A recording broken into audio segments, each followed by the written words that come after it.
Welcome to the Ripon College campus inside the Doc Weisky Memorial Gymnasium at the Wilmore Center on Johnson Gillespie Court for tonight's Ripon College women's basketball matchup against the Wheaton College Thunder.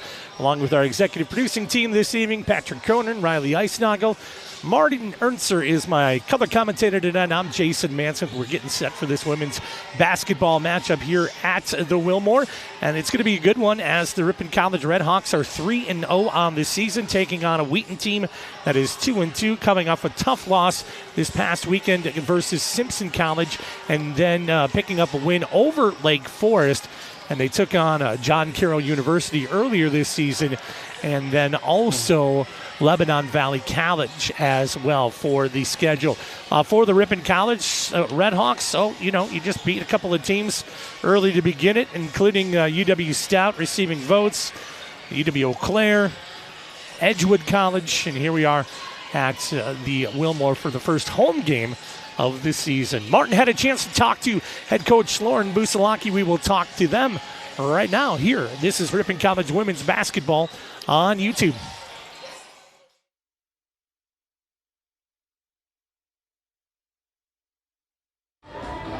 It's the home opener at the Weisky Gymnasium at the Wilmore Center, Ripon College. Joining me, head coach Lauren Busalaki. Coach, welcome. Thanks, Marty. Thanks for being here. I wouldn't miss it. I get the best seat in the town up in the Rally's Roost. And you're off to a fantastic start, Coach. Last year you went out to the West Coast, did well out there to start the season. Here you're 3-0 already, and you haven't even played at home. Yeah, we're happy to be home, Marty. It's short and sweet for us this first half of the year playing at home, so we're excited about tonight.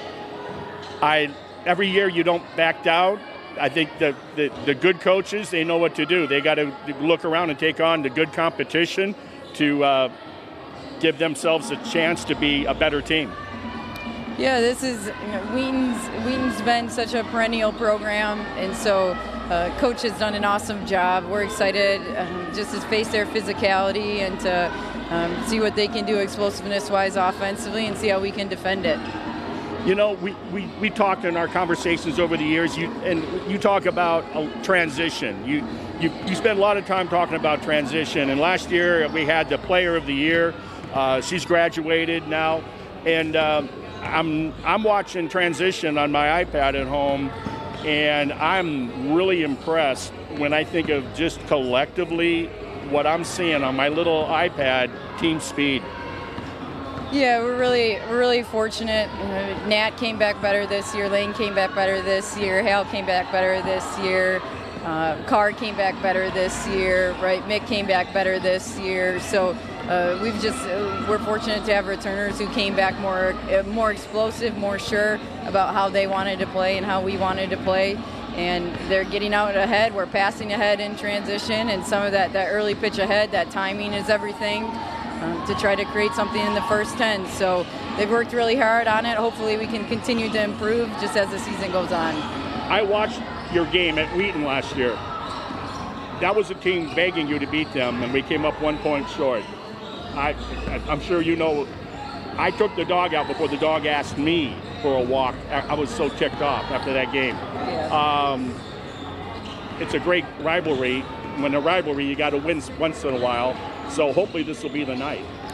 Yeah, they've taken it. They've taken the games the last several years, right? So it's just a big night to be at home. It's obviously every game is so important. Our season's only so long to begin with. So hopefully we can maximize our time together tonight and compete really, really hard. That's what we hope you see and everybody else sees, Marty. I love the way you're dominating the paint in your first 3 games of the season, and I see an opportunity in this matchup to continue to feed the beast down low. What do you think? Yeah, hopefully. The best field goal percentages are such a big aspect of basketball, so hopefully we can create some really good looks. We can get to the free throw line, we can rebound really, really hard and be first to the loose balls. That would be a good night. I am so much looking forward to our home inaugural contest tonight. Best of luck to you. Thanks, Marty. And we'll follow you at the game after this one, too. Sounds good. Thanks, Marty. Right. Back here at the Wilmore Centers, we get set for the tip-off of Ripon College versus Wheaton in women's basketball this evening. Doubleheader for us tonight. We're going to do the Ripon College men after this game as they will be taking on Lakeland University. Marty, we had a chance to listen to your conversation there a little bit about Lauren Busalaki. With Lauren Busalaki, we're going to get to the national anthem here in just a moment or so, but a couple of key words for the win tonight. Control the paint down low. Ripon's been doing a good job of that. It's an area where Wheaton has been suspect in their 4 games so far this season. Yeah. And other than that, watch for the transition of the Lady Redhawks offense. It's been literally off and running and very effective, beating opposing defenses down the court. You remember this game last year, Ripon took the loss 50-49. Tough one for sure. It was, because it was a game that was, as I said to the coach, Wheaton was saying, beat us, and Ripon didn't quite accept the invitation. But maybe this will be the year. You know, they've lost to Wheaton now a couple, 2-3 times now, and so Ripon off to a great start this season against quality competition. We'll get into the insights of this game coming up here in just a few moments, but we'll step away now for the playing of our national anthem, and we'll come back with tip-off here, Ripon College women's basketball.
Back here at the Wilmore Centers, we get set to tip off this game, Ripon College women's basketball versus Wheaton. Let's take a look at the starting lineups. First, for the visiting Wheaton College Thunder.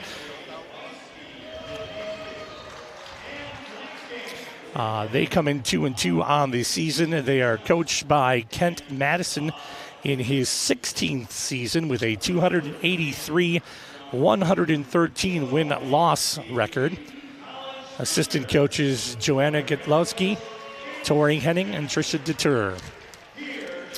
Let's take a look at the starting lineups for the Thunder. They will start number 13, a 5'7" junior guard, Lily Caddo. Number 21, a 5'7" freshman guard from McKinney, Texas, Chloe Koska. Number 22, a 5'9" junior from New Orleans, Petra Trumbach. Number 24, a 5'10" senior from Falls Church, Virginia, guard Kate Oliver. And number 32, Jenna Hunter, a 5'11" junior from Piattone, Illinois, forward Jenna Hunter. Take a look at those starting lineups for the Ripon College Redhawks here. Under the head coaching direction of Lauren Busalaki in her 13th season with a 182 and 106 win-loss record. They'll start number 3, a 5'3" junior from Wild Rose, Wisconsin, guard Lainey Havlovitz. Number 4, a 5'8" sophomore guard from Cottage Grove, Carson Nelson. Number 11, a 5'8" senior from Madison, Wisconsin, junior Natalie Rowolf, Red Hawk Performer of the Week. Number 31 tonight's Hallie Van Horn, a 5'11" sophomore guard from Fredonia. And finally today, rounding up the lineup, a 5'11" junior forward from Antigo, Wisconsin, Sophie Schleve.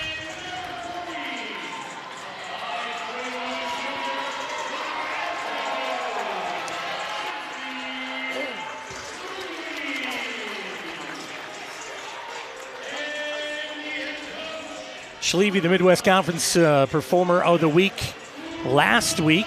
Natalie Rawolf, the Red Hawk Performer of the Week this week after a solid performance where she put up 18 points in that game earlier. Yeah, she did it behind the arc, too. She's shooting a whopping 64% on the three ball, Rawolf is. And Schleve, Wisconsin Rapids high school graduate, my goodness. She would come in off the bench the last couple of years, and all of a sudden, she's realized the time is now for me, and she certainly appears after 3 games this season to have accepted that opportunity and challenge very well. Watching on the screen for you today, Red Hawks in the home white with the red and black trim, moving left to right, and Wheaton in the navy blues with the orange and white trim, moving right to left on your screen. 10-minute quarters here, and we are set to get this one underway at the Wilmore Center. Tip is controlled finally by Wheaton. So set up player to player on the defense. Back to the middle to work between the circles. Now to the right side wing. Looking to get inside. Not there yet. Rawolf's got it sealed off. Dribble drive. Step back. Kick over. Foot out of bounds. Yes. You usually see that in the men's games 2 or 3 times a game, it seems, nowadays. But not so much in the ladies. The veteran Lainey Havlowitz, starting since her freshman year, coming up to court with the ball. Looks to the right. Nelson will fire down. That's where they want to feed it. Schleve up off the glass and good for 2. Great job of Schleve using her body to get the defender out of position. Nice feed, too. Working around the outside perimeter are the Thunder. Back up to the top. Costa now inside. Shot put up. Oliver 22. I should see Petra Trumbach with the points. Yeah, good blow by. Drive from the Red Hawks. They'll come back out. There's Havlowitz. Working through. There you go. Schleve again. Working around. That one rolls out. Gets the rebound. And we'll get a foul called inside. Letting them play. Thought they could have blown the whistle on the first opportunity. But they are definitely feeding the beast. And she's doing a great job of working for position, too. 2 free throws on the way from the Schleve. Jenna Hunter, number 32, for Wheaton, who's the one that's got to do what she can to keep Schleve for the Red Hawks under control. But right now, Schleve off to a great start. Next free throw is good. And you look at Schleve at the going to the line, too, shooting free throws very well early in the season. A foul called on Lily Cano. What a surprise, Ripon playing their man. Kate Oliver, blocked that time by Schleve. The handoff coming the other way. Rawolf will work through, go behind the back, finish off the glass and through. Boy, and a little dribble relocate for the jump shot was snuffed. And that was by Oliver, the leading scorer for Wheaton. Pressure D played against Wheaton. I tell you, a play like that will get a team, will take it from one notch to another, and there's Schleve with another steal, and she leads the team in steals, I believe. Nelson will fire to the left of Rawolf, back to Nelson. Good move, spins through, right hand finish. Ooh, goes into a half spin, little half hook to finish. Forces Wheaton to take their first time out. We talked about the momentum of how the Red Hawks needed to start. They have found it so far. Man. And control, right? I think you mentioned that. No, I mean, anybody's had an opportunity to watch Ripon play this year, they are playing really, you're always trying to play perfect in sports, but complete. They seem to be in all phases statistically of the game. All the Pistons are firing for the Lady Redhawks early in the season. So quick timeout taken by the Thunder as Ripon leads 8-2. Let's see. Sleevy does have 9 steals coming into tonight, leading the team. Give her 2 more, folks. And not to mention when she lunched Oliver on the attempted dribble relocate jump shot. Man. So full timeout taken, early first quarter action. Wheaton looking for some points.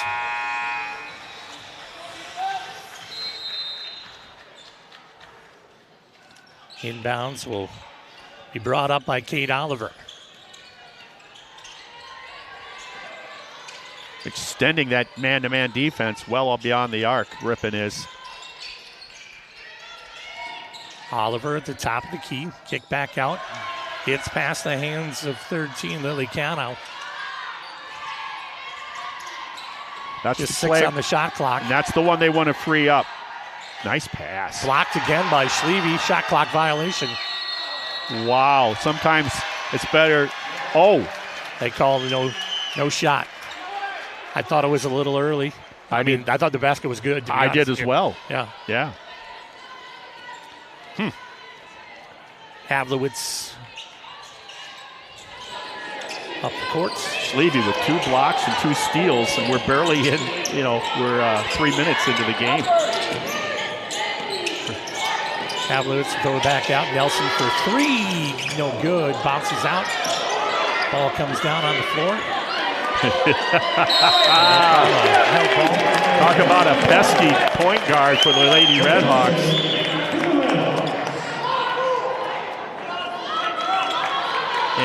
And what an effort. That hustle proves out to be a plus for Ripon. They get it on the possession arrow. Van Horn inside to Sleevy. Big pick from her.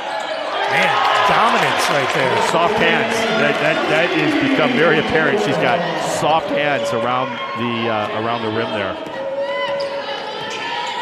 Oliver across the timeline will feed to the right as they set up. And don't forget, Ripon just graduated the Player of the Year, the Post Player of the Year. Also got some national regional recognition, postseason accolades. Shot on the way up and good. 2 points. Yeah, they're big. For the Thunder. They're big. I mentioned earlier, Hunter had to step it out to get her first points. Nelson goes on the attack, drives up, high shot off the glass. Won't go down. The athleticism of this Ripon, you're going to hear me talking about it. The speed, the quickness, the athleticism collectively is what's been so impressive for me early on in the season. And the senior, usually the first off the bench. Mackenzie Bester in. Out of Reedsburg, she'll generally get the most minutes off the bench for non-starters for Ripon.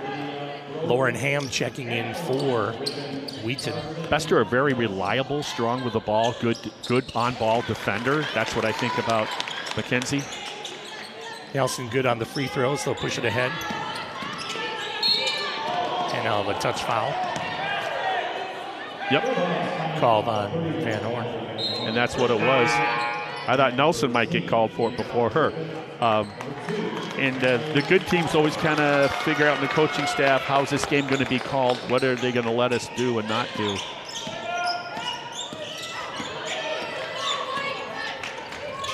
Redhawks shooting 67% so far in this game. Isn't that something? And drive, attack, baseline. Now Payne gets in front of it. Kicked out of there. Oliver will stop. Spin. Whoa. Step back. Put it up from 15. No good. Rebound pulled. Rowolf will bring it the other way. Here comes Ripon. Look at him push. And that's Callie Havlowitz who's checked in.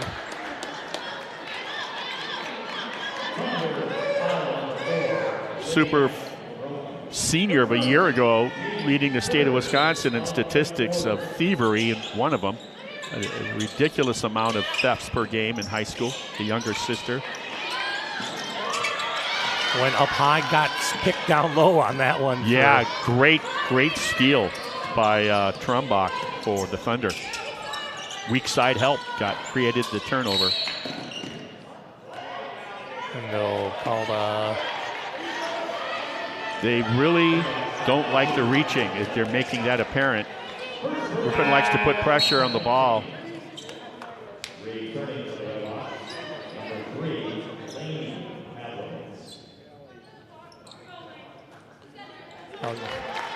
Lauren trying to figure out who she was going to bring out, and this looks like going to be Carson Nelson. Hallie Van Horn likes to put pressure on the best offensive player for them, but now they switched off with Walworth going to her. Kicked outside edge, 3-point on the way, no good. Rebound pulled by Van Horn. Ripon will come the other way. High dribble, Bester kicks it out this time. Ooh, sister to sister. Callie Delaney jump stop, scoop under, puts it up, no good. Scoop back up, no good. Mackenzie Bester. Wow. See, the call, she's calling over the back on that, but if you're over here, she wasn't. But now that's going to be some bench time with 2 quick fouls like that for one of the better players on that Red Hawk team. Yeah, Hallie Van Horn will sit down, 2 fouls. As Carson Nelson's back in for Ripon. Just about halfway through the first quarter. 8-point lead for the Hawks. Reload top, 3-point on the way, no good.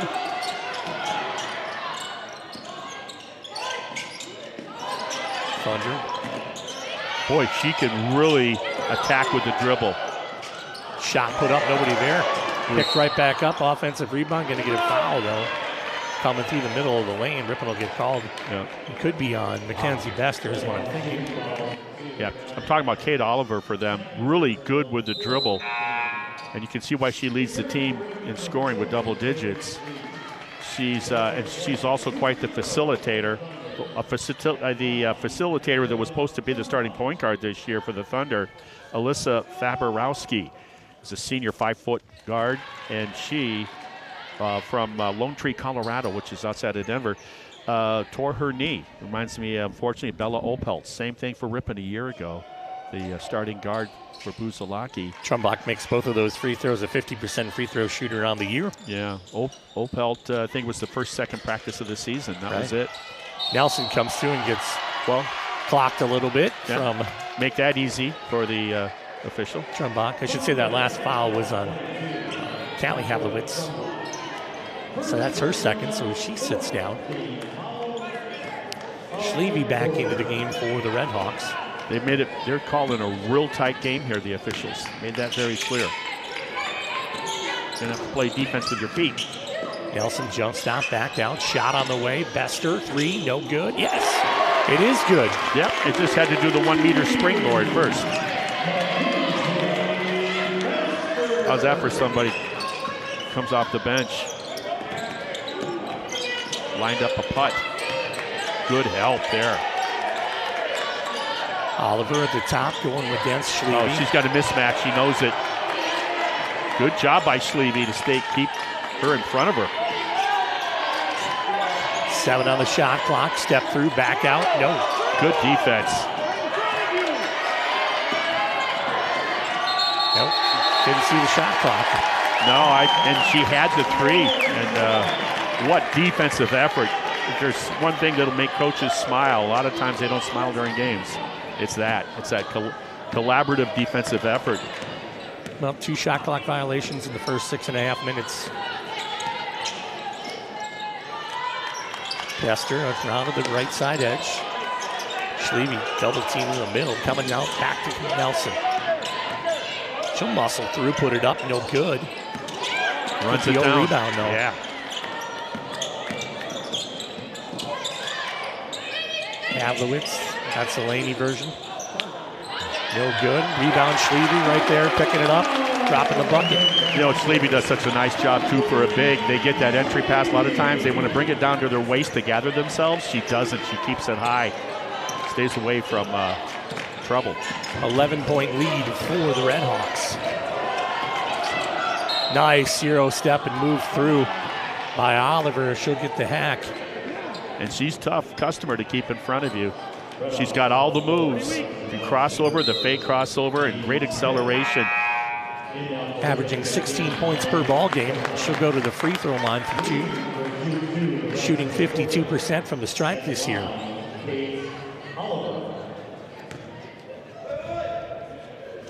Wheaton picked 4th in the preseason coaches poll for the CCIW. Tied with Carthage. That one is good.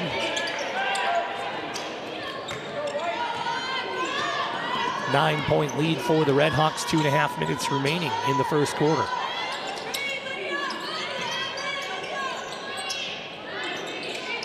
Bester patiently looking for Schleve down there. Mismatch is there. She'll spin it around. Get fouled.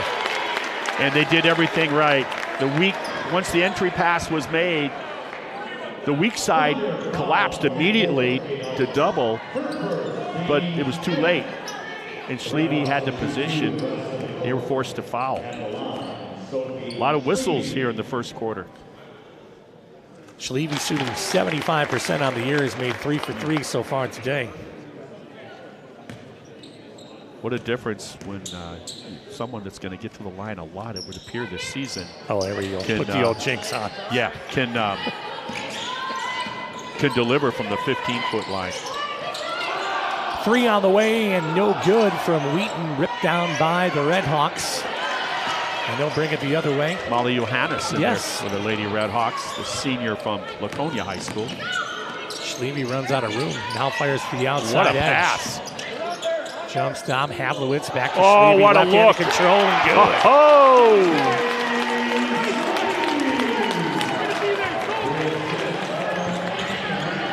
Sometimes you just got to watch, not talk.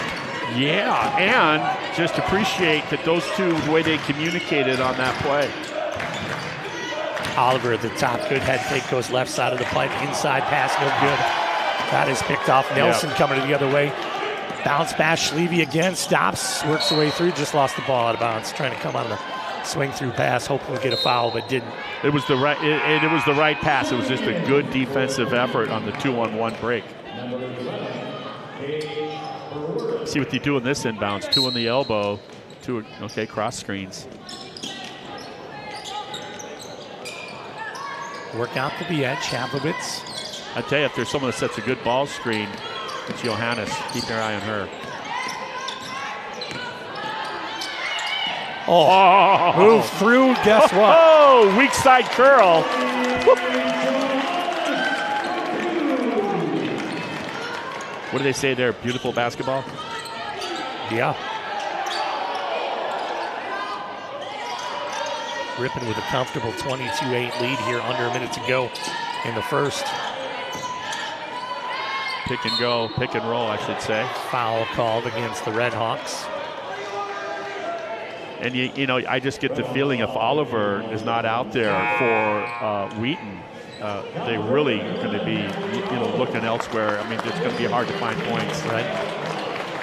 They are shooting 35% from the floor, Wheaton, and they're averaging 57 points a game. Ripon's averaging 22 points more per contest here early on. Free throw, no good from Oliver. Maggie Glaus checking in for the Redhawks, the senior from Elmwood. Ripon also averaging 10 points more than their opposition in rebounding this 3-game season so far. Jenna Hunter back in for the Thunder.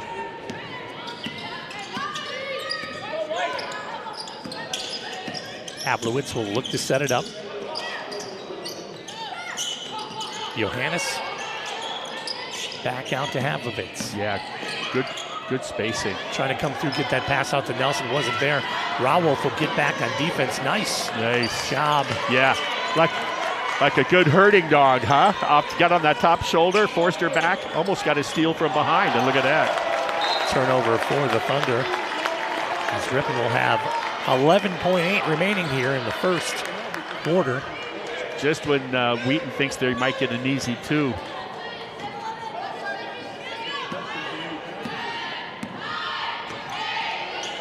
Top of the key, back on over. Glaus with it. Tipped around, out of bounds. points. Ripon basketball 2.6. Yep. So they get good spacing, Ripon, and then they run what they call 4 out, 1 in, 1 down, and they're trying to just get the good spacing and then reverse passes or skip passes and get to the open cutter. Johannes with it back to Havlowitz from the chalk. Look at this. Oh, missed on the outside I was edge. just going to say, had the distance, just a little wide right.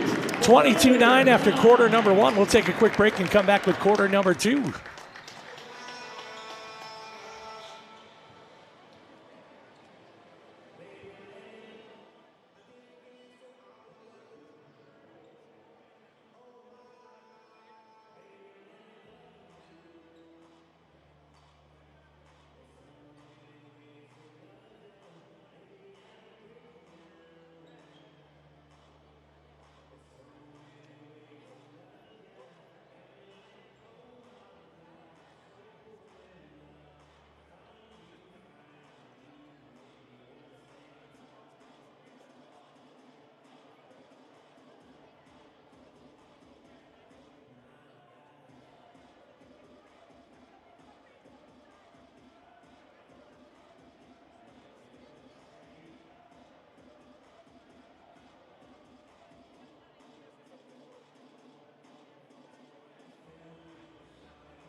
Back here at the Wilmore Center on the Johnson Gillespie courts.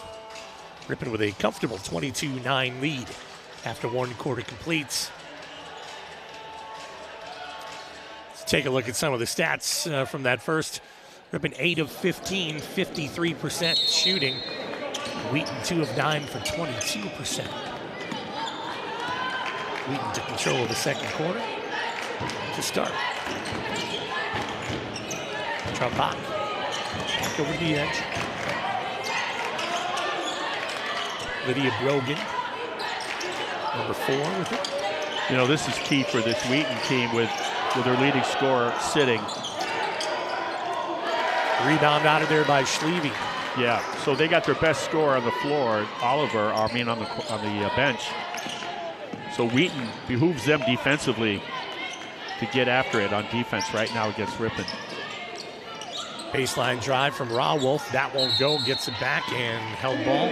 Possession arrow stays with Ripon.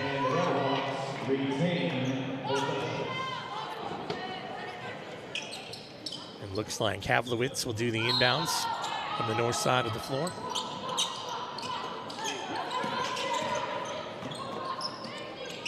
Back out behind the arc as Ripon will move to the right side. Good screen.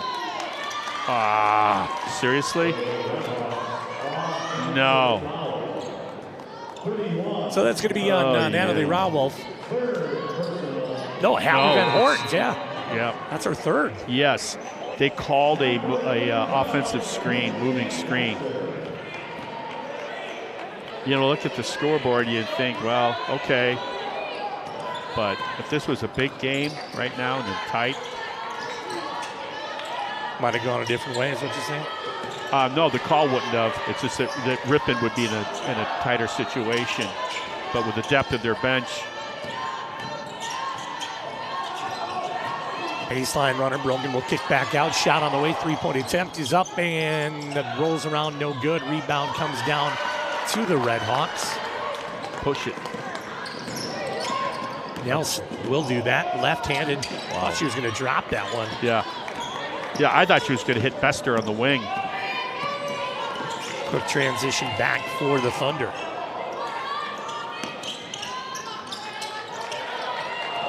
That one gets by, and over and back violation called. That collective aggressive defense is causing some havoc. That backcourt of the Thunder of Wheaton College. Checking into the ball game for Wheaton will be number 21, Chloe Kostka. Could never have enough players on one team that are strong with the ball. which makes you strong against pressure.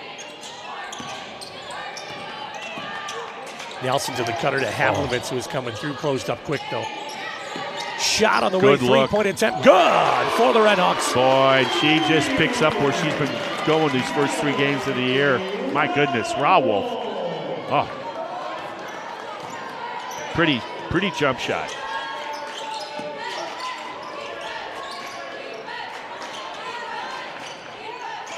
Ripon with a comfortable lead. Here comes Trumbach.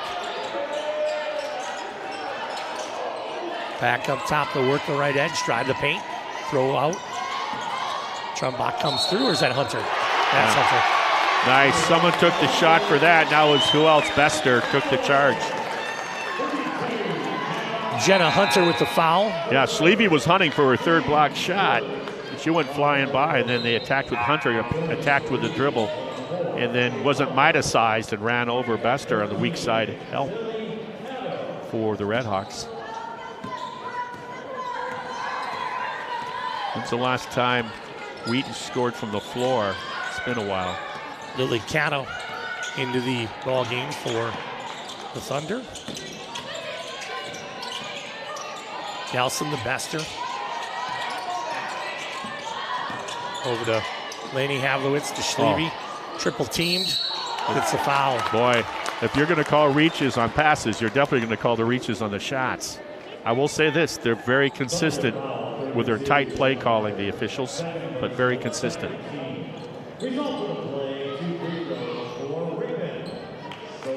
Schleve on the free throw line once again.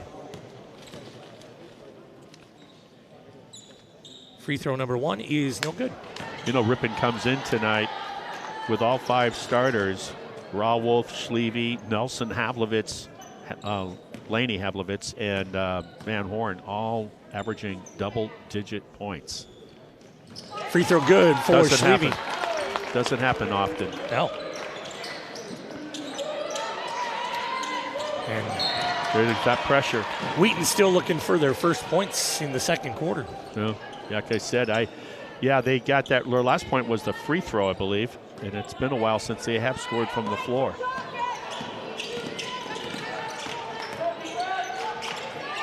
Top side help. Back to the middle, they'll work. Good control, 3 shot, no good. Yeah.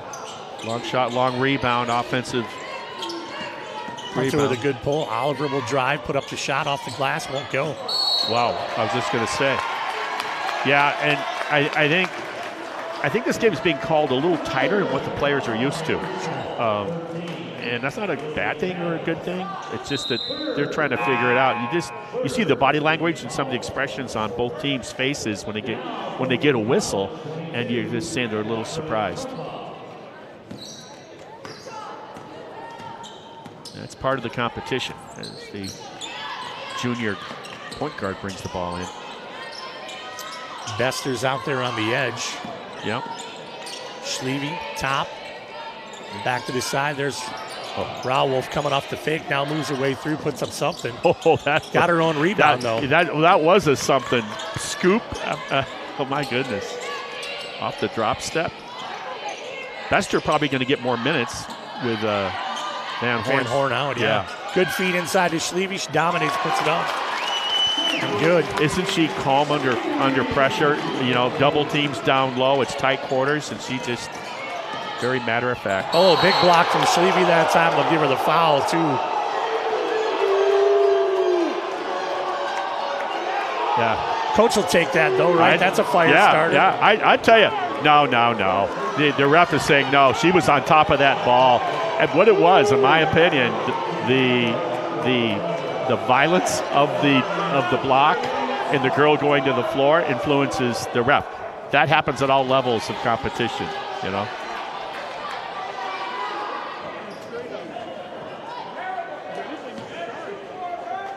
Free throw is good. That one's pulled by Nelson. She'll bring it up the court. She's always speed dribbling. Look at this. Nelson lost the control, gets it back out to Havlovitz. She'll drive, come through, 6-footer, no good. And that'll be a little forced I think they missed the call there. Now they're going to be overruled. That's off of Ripon. Let's see what they do here. She's trying. The other ref is telling the other ref that she saw it, and no one. That should be off of Ripon. Should be Wheaton ball. Watch this. We'll see what happens, and we'll go the other way. They got it right. Johannes will come in for Schleve. Petra Trumbach will inbounds. Johannes was on a championship team her senior year in Laconia High School, Rosendale. Kate Oliver driving, working against Johannes. Blocked by Johannes. Coming the other way. Ripon. What a pass. What a pass. Ahead, can't finish on it. To Nelson. We talked about the transition of this team and how it's one thing to everybody get out and running, but a lot of times it's helter-skelter and you get unforced turnovers. Man, that was – I can think of some NFL quarterbacks who would like that pass. Carson Nelson at the free throw line, 63% free throw shooter on the year, and that one misses. Yeah, and if you want to start getting picky on a team that's coming out of the gate to start their season, Ripon, collectively as a team, they could do a little bit better from that line. And they better because I think they're going to be getting there a lot this season. Just with the way they put pressure on opposing defenses with their offense. Callie Havlovitz now in. I think I'm going to shorten it up to CH and LH. Yeah, the two sisters from Wild Rose, Wisconsin. The freshman and the older sister, junior, Lainey and Callie. Callie led the state in steals of the state of Wisconsin last year.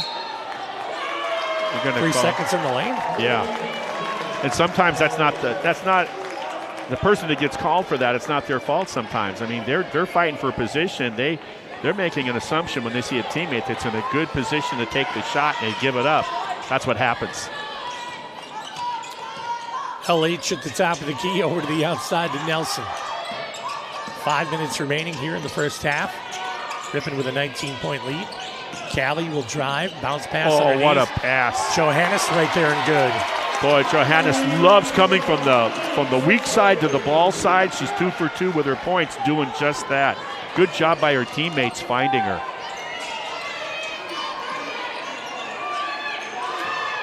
Kate Oliver looking to drive. She runs out of room, wide open on the side. Brogan for a three, no good. Rebound by Johannes, and Ripon will come the other way. To your point, they have not scored from the floor in the second quarter, I don't believe. Wheaton. Not from the floor. Correct. Big pass outside. Rawolf will catch, dish it down, Johannes. Nelson will come through with the scoop. Good finish as well. Nelson loves going left to right, even though she started the game with her first shot with that little baby half hook on the left lane line. Yeah, so far this quarter, Wheaton 0 for 6 in field goals, just 1 point. You know, and that's interesting, not the fact that they haven't scored, but only 6 attempts, which tells you how uncomfortable the half-court defense for Ripon is, where the Thunder are struggling just to get a look. And most of those, I'm going to guess, are coming from Oliver, right, who has the ability, as good as anybody in this game for either team, to create off the dribble. Taking a look at some of the stats right now for the Red Hawks, 12 of 22 for 55% from the floor, just 2 of 15 for Wheaton. Yeah, for 13%. And Ripon, like I said, they're shooting 46% from the floor this season. They're shooting almost 40% from beyond the arc on this season. Ripon is at 39%, which is just crazy. But when you have Rawolf shooting over 60% on threes, and that's not a small sample size either. No. She's Wheaton 0 for 6 from behind the arc, but when you can't get anything down in the paint, you're going to settle. Take the shot. You're going to settle. Yeah. That's exactly right. Yep. So timeout taken by. And it doesn't get easier for Wheaton. Their next contest, I think they roll into Oshkosh. And staying with Wheaton, I don't believe Ripon. I should have looked it up before I came, but I don't believe Ripon has beaten Wheaton. I think we're 0 for 2 or 0 for 3 against Wheaton. And Wheaton had a really nice season last year also. I believe they were 23-5 a year ago. Correct. It's always good to be correct. Back out top, looking over. See if they got something figured out, if they're going to try to set the table for somebody coming off that timeout by the Thunder. There's a three-point. That helps. Yeah. Kate Oliver gets that. Yeah. Scores from anywhere on the court. There's a tried to reverse layup. Whoa. Bester went flying. Almost landed in the lap. Boy, she took a shot. Fouls on her, too. But, yeah, Callie tried to get the reverse layup, and she got lunch delivered to her. Oliver will go to the right side this time. Work it back around. Try and dribble. Work through back out instead. Here comes the attack into the paints. Don't know if you're going to go anywhere. Travel. Yeah, I thought she got away with a double dribble earlier when she lost control, dropped it, and put it to the floor again. I was surprised there was no. I think that was kind of maybe a makeup call. Nelson back in. Natalie Rawolf back in as well for the Red Hawks. They lead by 20 with 3:15 remaining.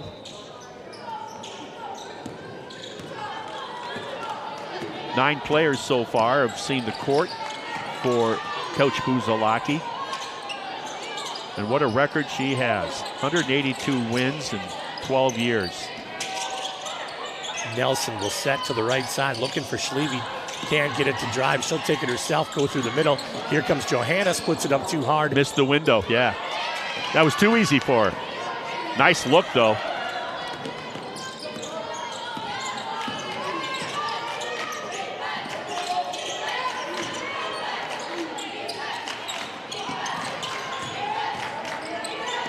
Working through, back out.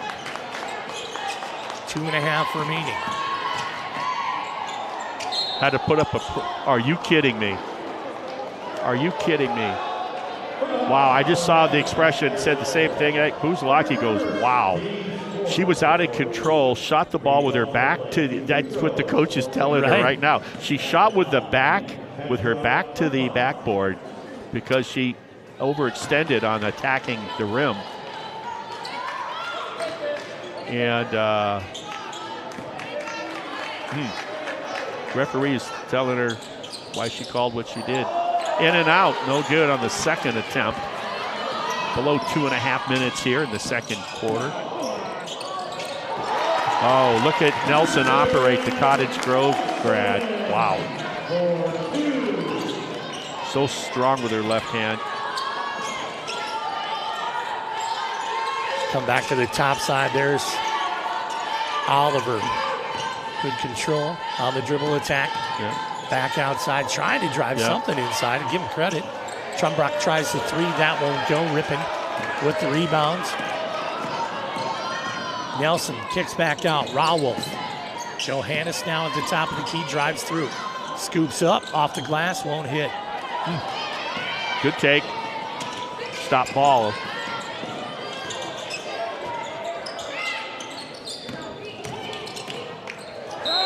Travel. Yes. Yeah, I was looking for the whistle on the reach again, right? I mean, little Pavlovian conditioning.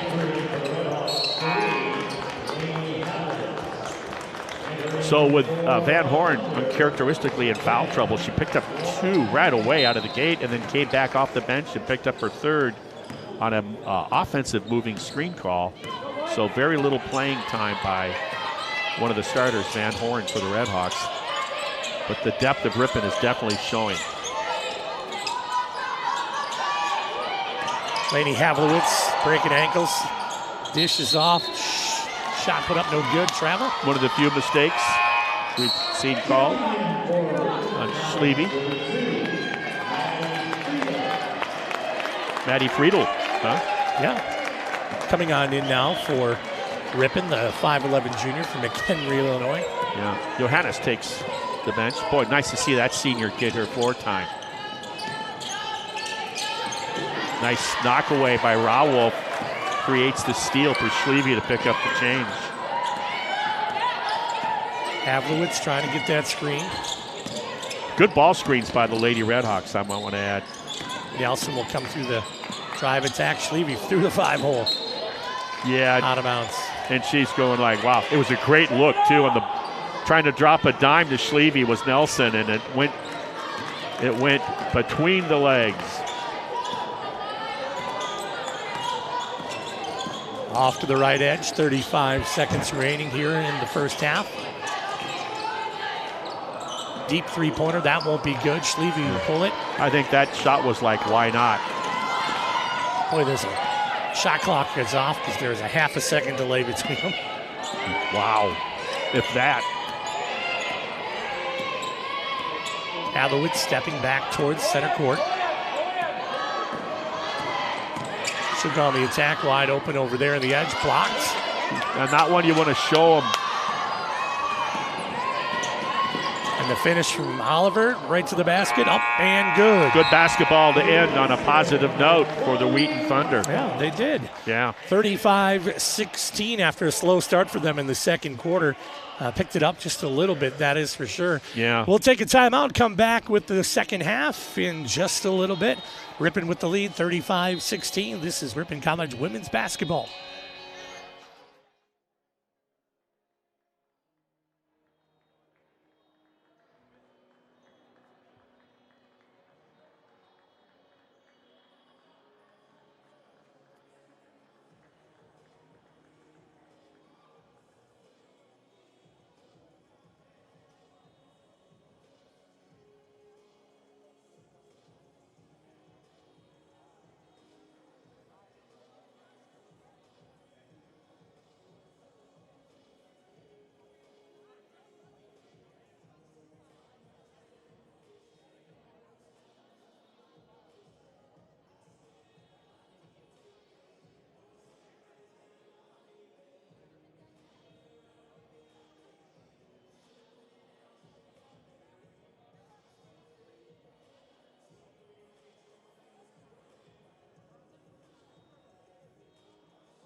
Back here at the Wilmore Center as we get set for half number 2. Ripon leading Wheaton 35-16. Let's take a look at some of those halftime statistics on the team side of it. Ripon 13 of 27 for 48%.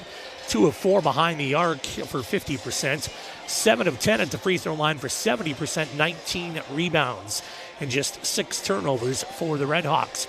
On the other side of it, Wheaton 4 of 19 behind, 4 of 19 overall for 21%, 1 for 9 behind the arc for 11%, 7 of 10 for the free throw line for 70%, and they have 13 turnovers in that first half. When it comes to the individual stats, I can tell you right now that your leading scorer 4, I got to move the cursor over here just a little bit, is Kate Oliver with 6 points for Wheaton, and then Petra Trembach with 5 points, 3 points from Koska and 2 points from Hunter. The other side of it, we go to the Red Hawks. They are currently led by Sophie Schleve, 14 points, 9 points from Nelson, 5 points from Natalie Rawolf, 4 points from Maggie Johannes, and 3 points from Mackenzie Bester. Schleve's already met her 14-point average this season, right, in the first half. My goodness. If you're Ripon, a little bit of foul trouble there. We found out with Van Horn. And so you've seen players come off the bench and get the opportunity, a little more floor time, and show what they can do. And let me tell you, there's a couple players that did quite well. Starting 5 back out on the court for the Red Hawks. Same scenario for the Thunder. Hunter's on the edge, working against Schleve. Tries to feed it inside to Oliver. She got a little break. Step back out, right side corner. 3 on the way. That'll start you good. Good start for the Thunder. They're going to try a little backcourt pressure. Lauren Ham with that 3-point basket. Rebounded out. Nelson had a pass from Van Horn, but just missed the layup. Oliver once again working against Van Horn. Yeah, Van Horn's got to, she's got to change her style defensively with the reaches if she wants to stay out there, get a little more floor time. Traveling violation called against Thunder. Yeah, give a little credit to the defense once again, kind of speeding up the offense. A 1-2-1-1 press by Thunder. Broken by the Red Hawks. Nelson trips. Nelson, I was watching this. Reminds me a lot last year. She did spend time on the floor last year too. She's all in, shall we say, when attacking with the dribble.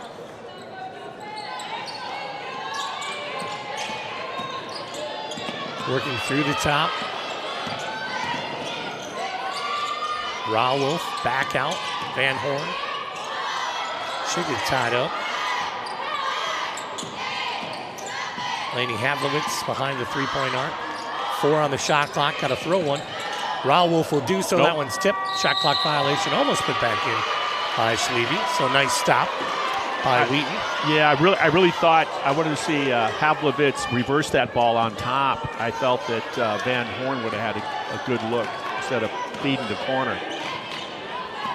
Good job by the Thunder on that possession by Ripon.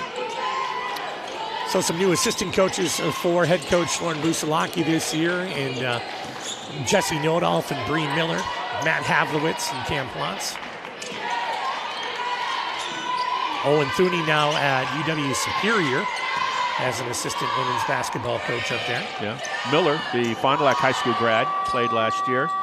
And the shot was off, but it was short.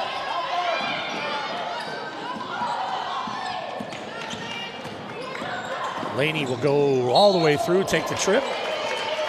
Took a note out of Nelson's playbook. They're getting there late on their help defense, and Ripon players getting tripped up. Have to get the back teen out tonight. A little antiseptic. Oh, we should also say the manager for the team this year, someone we're familiar with, Bryn Carlson. Bryn was on our broadcast a couple of times in high school volleyball this year and Great basketball player in her own right. And did interviews with me in the basketball side of things last year. She's a freshman at Ripon this year. Like I said, Bree Miller was on that team with Ripon Redhawks last year that won their, 7th consecutive conference championship. Correct. Basket is good. That time by Laney Havlovitz. Can't believe, talking to Coach Buzalaki, that she's starting her 13th season. It went in a hurry. How do you do that? Do the basketball and have 3 kids, Jason. Right. Going to call the reach by. That's a basketball family, though. Yeah. And Grandma helps out a lot. Yeah. And, of course, Grandpa is the assistant, her former high school coach, her dad, at Black River Falls, home of the Orange Moose, as I always put it. Oh, yeah. Going up. Yeah. The interstate there. And he coached his daughter along with the identical twin, other daughter. Working it on to the outside, Ham with it. 5 on the shot clock, pushed up, and no good. Rebounded out by Hunter. That's back up and good. Nice job by Hunter to avoid the foul and get the rebound and then finish it. So. Nelson inside, Sleevey, good move. Oh, right by Hunter. And that's why, for those coaches that like to front the post, but I don't blame them. You got to try something different. You front the post, but what a great entry pass it was. Just led Sleevey to the rim for an easy one. Top side left wing. Yeah, so got a hand on it, saved it. That's her. You put that ball out there. I'm gonna take a shot at it. Taking at it, Nelson. High to the glass, and good. And there's that relentless pressure. If Van Horn's not doing it, Rauwolf is, and if she's not, Nelson is. Ripon is led wire to wire here, and another pick off by Nelson. Great anticipation by Nelson, 2-on-1. Havlovitz just got blocked on the pass. Coming through, good deep. Yeah, she lost the angle. When she lost the handle, and she steals it back. My goodness. Nelson's just run a quarter of a mile in about 15 seconds. Rauwolf over to the right side edge. Good move from Havlovitz. She'll kick back out. Sleevey will go on an attack. She gets blocked. Yeah, she's not used to that. Nice job by Hunter.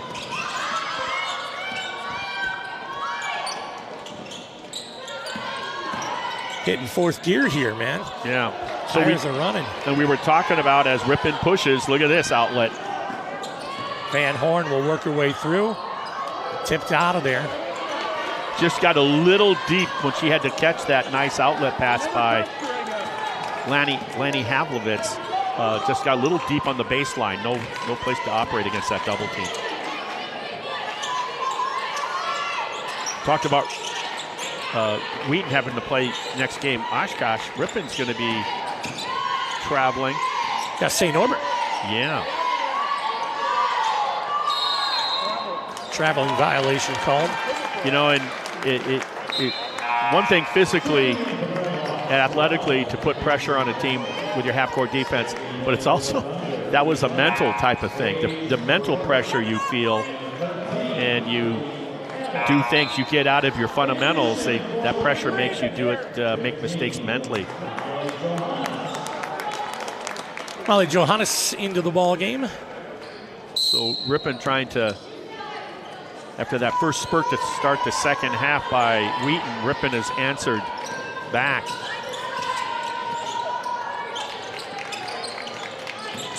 Bester for Ripon. Bester coming off. Good feed inside to Nelson. Got caught up in her feet, though. Good idea. On that V cut by Nelson, take that cut really harder, like a shuttle run, more definitive. Shot put up, no good. Rebound out. Basketball belongs to Ripon. Yeah, they're going to say that was off of Koska, number 21.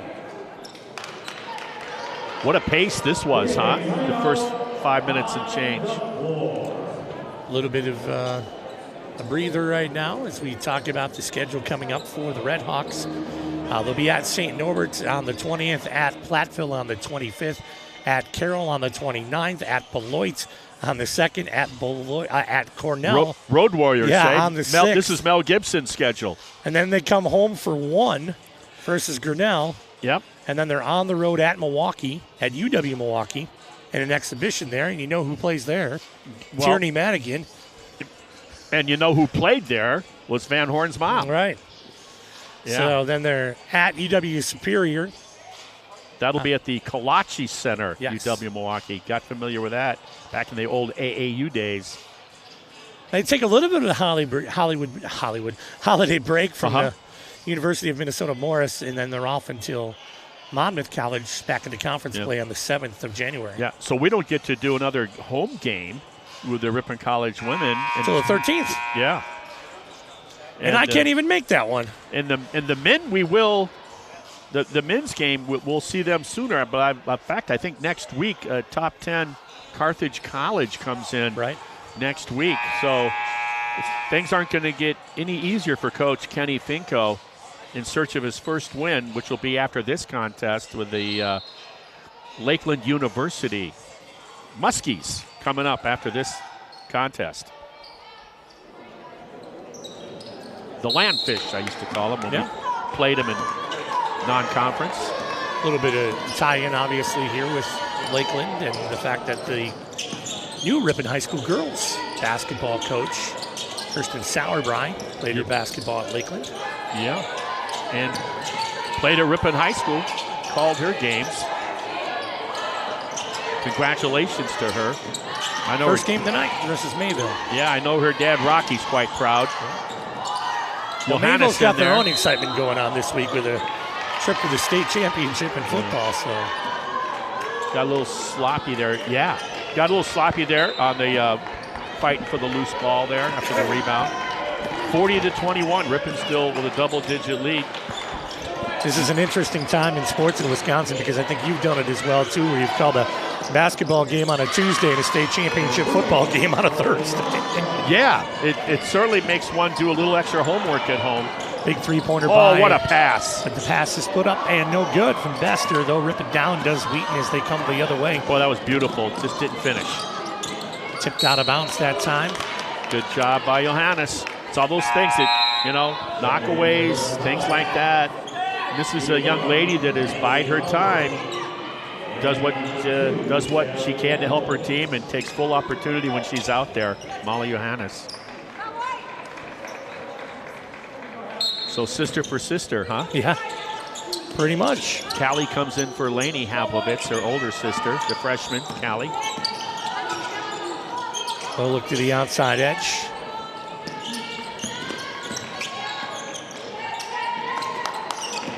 Top, Cato, shot on the way. No good. Front of the iron, misses. Well, there's younger of the. What a pass! Easy layup and good on the feed to Hallie Van Horn from Callie Havlovitz. Oh, did you say Dan Marino?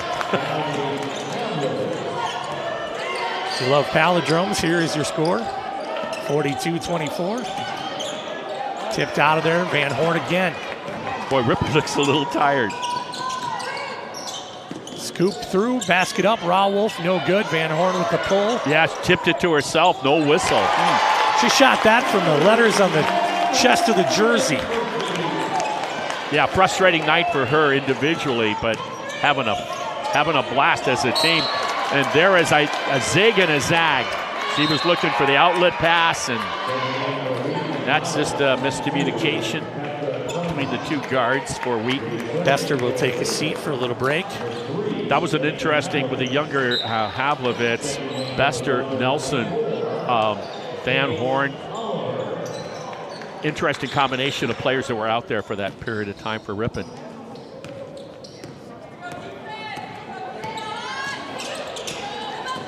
Laney over to Callie. Boy, the transition basketball by Ripon tonight has been some really pretty plays to watch. Quick feed inside, Van Horn fighting for it. Scoops it out, puts it through and down.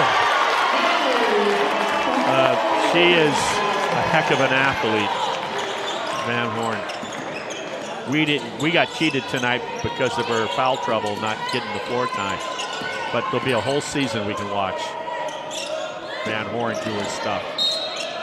Well, at the beginning of the season, the D3 polls, There are a few, and Ripon didn't get the RVs, the receiving votes in that, but I think at some time you're going to see that tipping into that top 25, top 40. Yeah. I mean, you just let your craft speak for itself, right? The fact that there's you've also almost knocked another off, steal. Yeah, you knocked off, one of the teams that did receive vote in UW Stout. 3-point basket made there. Yeah, and you're doing that on the road. Come to the ball. There you go. Rawolf. Nice bounce pass. Van Horn will work it through. Just Hundricks shoots it on the right side of the rim. What everybody passes. Everybody, when they have the opportunity, attacks the basket with their shot. There's no setting the table for a player or what have you. It's Allie Van Horn free throw is good. If you need it, Van Horn, in my opinion, could play the 2, the 3, or the 4 position on this team. Wherever you need her. You need her on the boards, you can do it. You need some points beyond the arc, she can do it. She's strong with the ball, and she sees the floor. Yeah. She'll get a little break, and who comes in? Sophie Schleve. And she's had a nice break so far in the second half here. Too much gas on that one. Yeah. Ball goes out of bounds. Yep. Just didn't execute the play that was there. That was a nice back door. I talked earlier about Nelson missing the V cut. That's how you do it. It's got to be a hard cut to get the separation from the defender. Easier pass for the entry pass as well. And that time they did it. They just overlet her.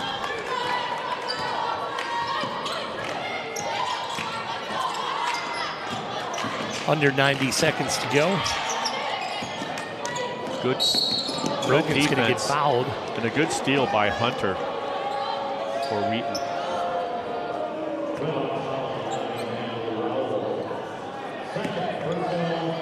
Go back to the pregame, and I asked Marnie, what did the Red Hawks need to do? And you said control. Yeah, and I said, and feed the beast. I mean, just go down low, own the paint, and it makes the rest of the half-court offense so much easier when you dominate the paint. Ham with it now, working. I mean, how many balls defensively has Ripon just tipped away and knocked away? Very, very pesky. Look at the double. Nelson comes away with it. Carson, left-handed dribble, runs out of room, kicks it right there underneath, basket up and good. Laney Havovitz. And if Laney wasn't going to get it, it would have been her sister Callie, or would have been Rawolf. Take your pick, right? They were all three available opposite of the ball.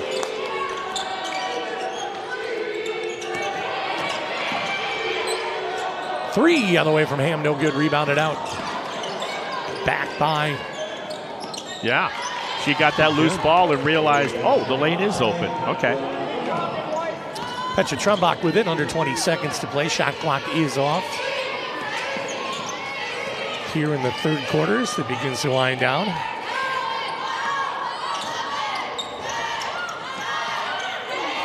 Carson Nelson finds Schleve on the left side wing. Back over. Havlovitz three. Front of the rim, no good. Out of bounds.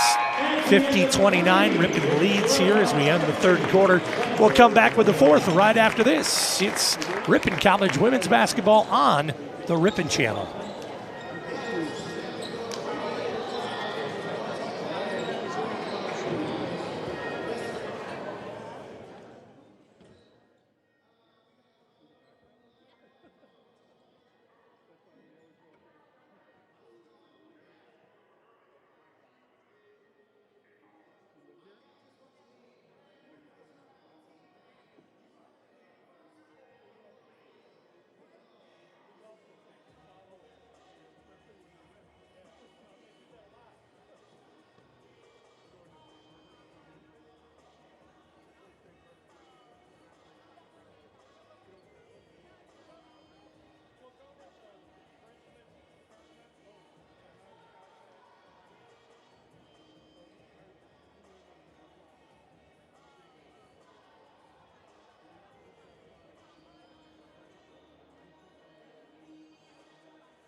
Back to start the fourth quarter here at the Wilmore Center in the Doc Weisky Memorial Gymnasium. Ripon leading 50-29. Redhawks led by Sophie Schleve with 16 points. Kate Oliver with 9 for the Thunder of Wheaton College.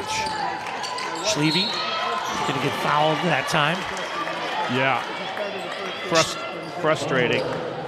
I'm not, I haven't talked enough about this, but the recognition and the execution of the entry passes all night long, and those transition passes that we've been oohing and ahhing at, very, very good, consistent passing by the Redhawks. Up top, they're working. Allie Van Horn, who had a look great at third that quarter. You saw what she did. Yeah.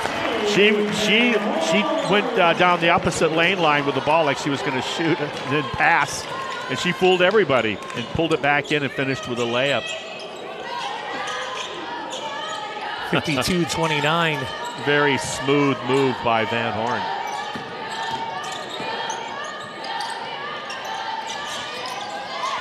Nice touch from the corner by, is that Hunter? Yep. Rawolf got the edge, puts up the shot a little too long. Schleve cleared it, though. She's got 3 of them in there with her. You stay there. Yep. Really? See the other side. I think it's the right one.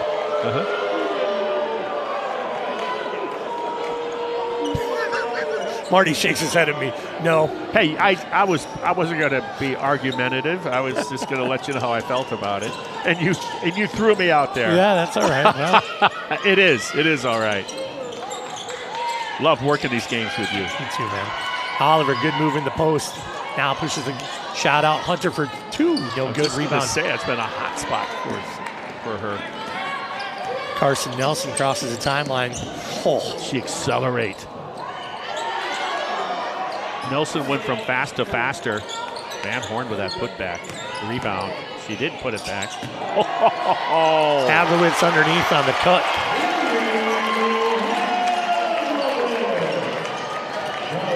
(54-31). Ripon leading here.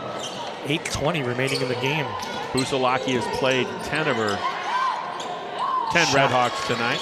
Oliver with another 2 points. Another great pass and catch. Van Horn's going to get fouled. He'll go to the line. And you're a point guard, and you got a person like Van Horn, and if I make the pass, I know it's going to be good things happening on the end of that. Right. And that's just going to, as a guard, it's just going to keep you looking and pushing that ball. Yeah, you've had, 5 players out on the court, 5 coming off the bench, and you still got 8 sitting, right? Yeah. And including people like Presley Bawalda and a few other folks that have had time too as well in the program. And I was kind of looking at that. Going into tonight's game, Ripon has had 7 players with double-digit minutes, just 7, right? But she's had 10 players with anywhere from 3 to 8 minutes of playing time. So Hunter baseline, good move. She waits, puts up the shot underneath it though. Ooh, Havlowitz. Nice pass. Got a blocking foul from Ham. Oh, now it's not interesting. Instead of Lanny Havlowitz hitting Van Horn, it was the other way around after the rebound. But that's kind of like throwing a slant pass to a running back, and he's in the sights of the safety. He never saw him. Got blown up a little bit. Indeed. Carson Nelson will bring it into Havlowitz. She will cross the 47-foot line.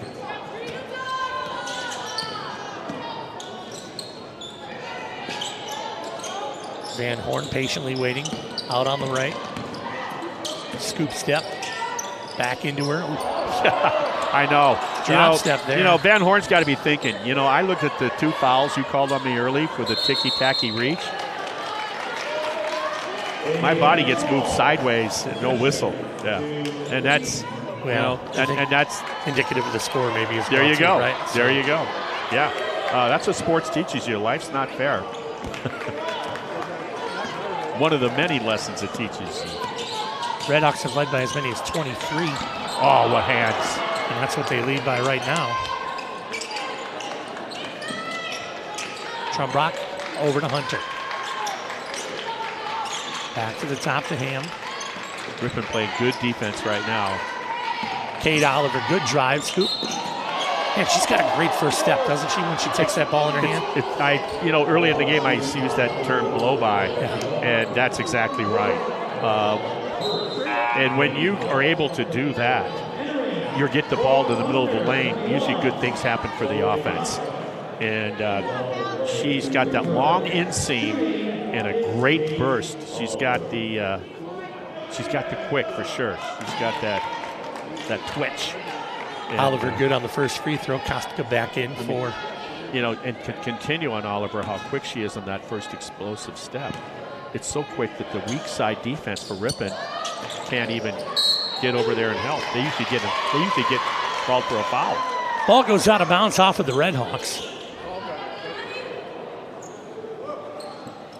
Got men's basketball following this game. Coach Kenny Finko looking for his first win of the season. Him and his Redhawks. Trumbach and Oliver. Trumbach with 28 minutes, 27 minutes so far played for Kate Oliver. Good effort trying to knock that ball away by fronting without fouling, but I think Laney Wertz got called for it. Molly Johannes and Mackenzie Bester come in. Van Horn and Rauwolf take their seats. Ripon men's team is kind of young this year. They only got 2 seniors. And I think they got about 10 combination of freshmen, sophomores. So it's a pretty young team this year. Going to get 3 seconds. No. Good a workaround shot from Oliver's no good. Nelson hops up there, works against Brogan. Back out to Oliver. She's got one to beat. Good Posted defense up there by Bester. Hunter from the free throw line. That won't go. Like the approach, just chuck them, right? I mean. Yeah. And it's got to be a pretty good foul now, it seems, for the officials to blow the whistle.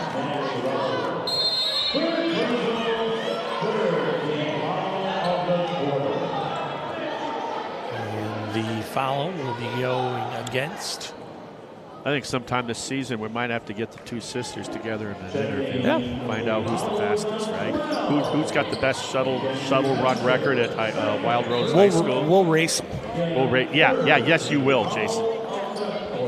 I'll be all over that stopwatch. Hey, I'm good in the short distances, not so much in the in the long, right? Well, it's how you train, right? Yeah, exactly. You train right? for the short burst, or you train for the long trip. I was not meant to be a marathon runner by any means, so.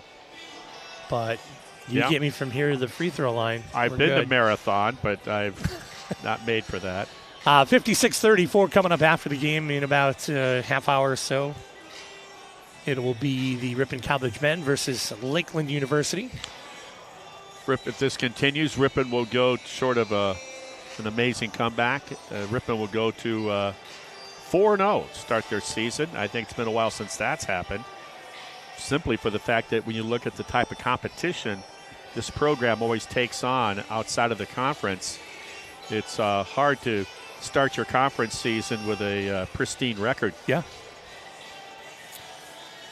Well, as tough as this Ripon team is, then you take a look at where Wheaton's got to go in 2 days. Over to UW Oshkosh. And Ripon as well over the holiday, over the Christmas break, will be over there. That they are often, and I believe that's a team they've beaten Wheaton here. It would appear if the score holds up for the first time, and I don't believe they've beaten the Lady Titans ever. And I've gone to some of the games over the years. Sure. Over there to watch. And Oshkosh currently ranked number 3. Well, there you go. In the D3 poll. Wow. Outside catch on the way, 3, no good. Front rim rebounded out by Kate Oliver.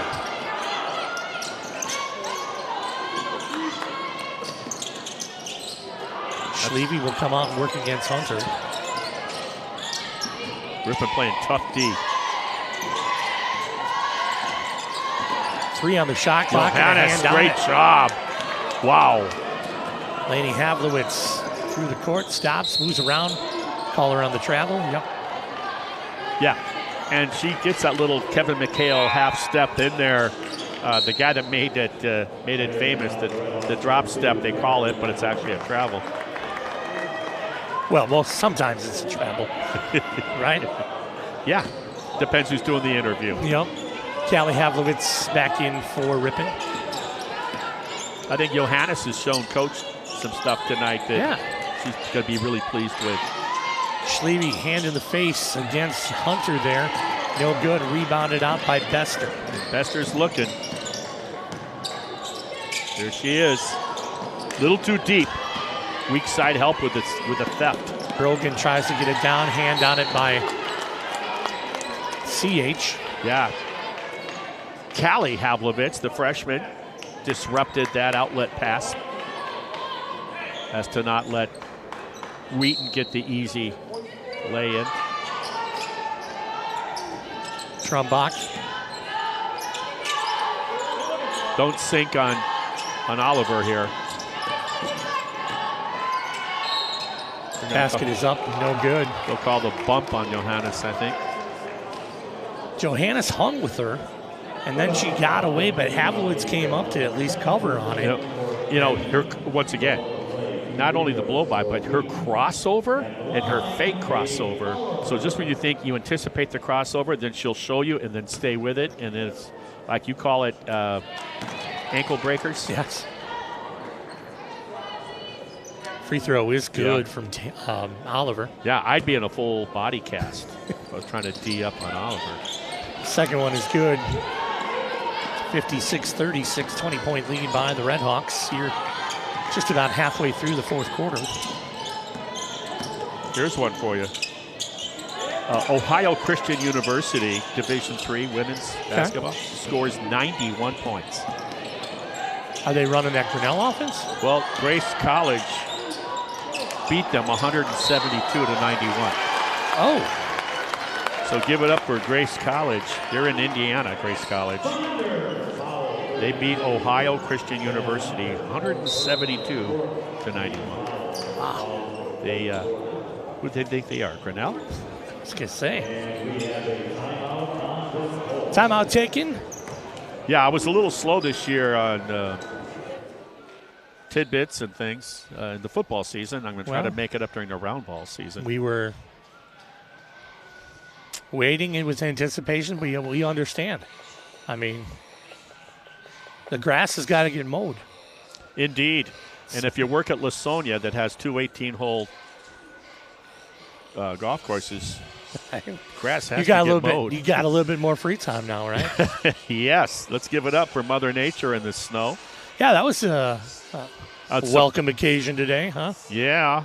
Yeah. I was almost ready to put on my Bing Crosby White Christmas album from 1962. But then I realized I don't have a record player anymore. Or a dime to put on the arm to prevent the scratch. The turntable, yeah. So for those of you who don't know what that is, back in the day, they used to press these records. Vinyls. And sometimes you'd have to keep the needle on there. Yeah, if it was a little warped or had a little bit of a scratch that caused a skip on the middle of the song. Yeah, and the placement, sometimes it's a dime, a light, and if it was a bad one, maybe you had to go with a penny or a nickel. Yeah. Anyway. Yeah, you could grow up to 4 pennies before you'd need the nickel. But not too much longer. Right. That penny will be out of circulation eventually. 56-36, Schleve at the free throw line. Yeah. And I'll tell you right now, I say she makes it. Okay. All right. Now, what's my penance? I don't know. You let me know next time our next broadcast. Just don't say anything. Okay. Watch Schleve shoot this one. 15 feet, rotation goes. Thank goodness I didn't say anything about the second one. Oliver's got it. Top of the key, works it to the side. Hunter. I like the way they're making. She wants to shoot the pill. They're getting up in her grill, not letting Oliver do that. Great. Oh no. Thought she slid her foot, so maybe. Yeah. Well, if that was Clark from the Badger men 2 years ago, he would. That would have been a charge. He's the new assistant on the Badger men's basketball team. Yeah. had to stop playing international basketball. The job became available. Oh, Brad Davidson? Brad Davidson is now assistant. Had to get a suit with a matching tie. Brad Davidson, the former Badger basketball player by way of Minnesota, high school football quarterback too. He's now a Badger assistant. Free throw good from Brogan is up, makes it 56-38. Within 18 points with 4:33 remaining. Wheaton has been very, that's that program's got that DNA. They're like you say, jumping the passing lane. Oliver for the deflection. Well, hey, they're shooting 28% now. They were at 11. 11. Yeah. So they're getting some things to drop. Yeah, and they're shooting on the year coming into tonight. They are shooting 35%, which isn't going to get it done. Oliver with a hand on it now. Foot was on the line. Oh, it's one of those nights.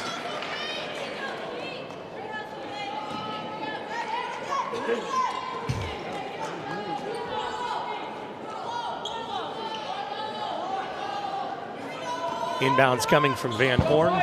We'll get it to Hathowitz. Still a little over 4 minutes remaining. Carson Nelson.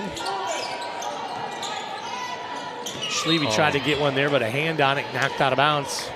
Yep. Kind of telegraphed that entry pass. Right. Kind of like maybe fake it and then make it. Ripon will inbound. It's that, as we call the safety valve on top, Van Horn. Tried to scoop with the right hand. Couldn't get it to finish. Rowolf will run it down. Here comes the edge. Good D. They close on Oliver. Picked off the pass. Nelson will go up right hand, finish off the glass. No good.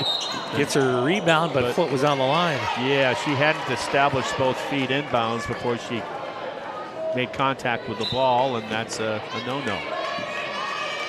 Nelson, how many steals does she have tonight? Well, you just talk amongst yourselves and I'll figure it out. I'm going to say 4. On steals? Yeah. You are absolutely right. 4 steals. Nice steal. In there from Van Horn. You know, coming into tonight, as Van Horn lost it, Ripon's averaging steals. They average 13 steals. But they also create turnovers on the other team on those turnovers, and they're averaging 23 points off the turnovers. Yeah. So very efficient once you play the good defense. Timeout taken by Coach Buzalaki. 12 steals so far for the Redhawks, 9 for the Thunder. And they average, let's see, what do they average? Coming in tonight, they average 10 steals. So they're right on pace with 3 minutes remaining by Wheaton College. So they'll go to Oshkosh in a few days, and Ripon will head in later this week. They go in a couple days. They go up to St. Norbert. Yeah, Green Knights territory. But Buzalaki, we were talking earlier, she's got 182 wins in 12 years. Well, what does that mean? Well, it means that you have the 8th most wins in Midwest Conference history, top 10. And then also, of those 182, 140 are conference wins. Also puts you in the all-time Midwest Conference record books of the 8th most conference wins. What's impressive is she's done it in 12 years. Yeah. I dare say, if you were to go to the record books, it might have taken 15 years or longer, possibly, for some of the other programs. So it looks like we got a little bit of an extended timeout here. I know the officials were chatting at the table there for a bit. Yeah, I think we'll see wholesale changes here. I see Presley Buwalda. Yeah, a few other changes in there. We'll Bester, get to those. Johannes, Buwalda, and 21 for Ripon are the newcomers. Alex Stricker. Buwalda from Randolph. Correct. senior guard. She does the inbounding, and she's got game, too. Bester hands it to Buwalda.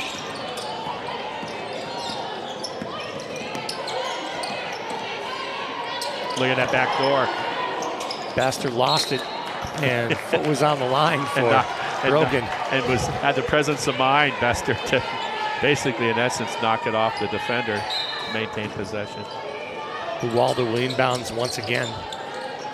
I like her name, huh? Buwalda? Yeah. Presley. 8 on the shot clock. Bester's with it. Oh, pick and roll. Quick feed into Stricker. She'll get fouled. Alex from Sheboygan, Lutheran High School, sophomore, 5'10" forward. Lydia Brogan with the foul, second personal. I see the Ripon ladies stay with the school colors with their footwear, pretty much. Yeah. Other than the pink and the mint blue green and the mint green and the yellow. Howard is good.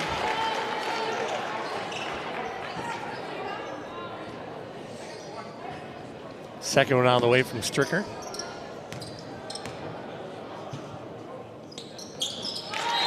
Solid. She's a lefty.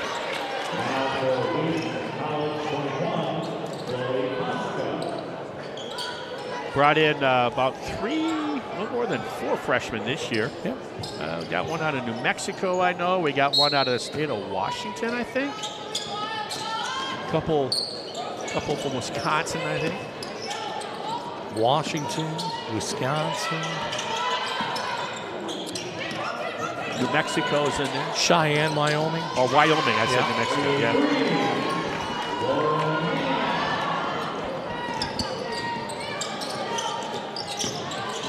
Stricker again goes up, can't make it hit. Molly Johannes puts it back up. She'll get fouled. Go to the free throw line.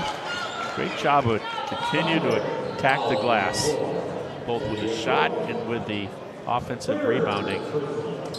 Ripon should have a pretty good number following this stat-wise in terms of offensive rebounding. Yeah.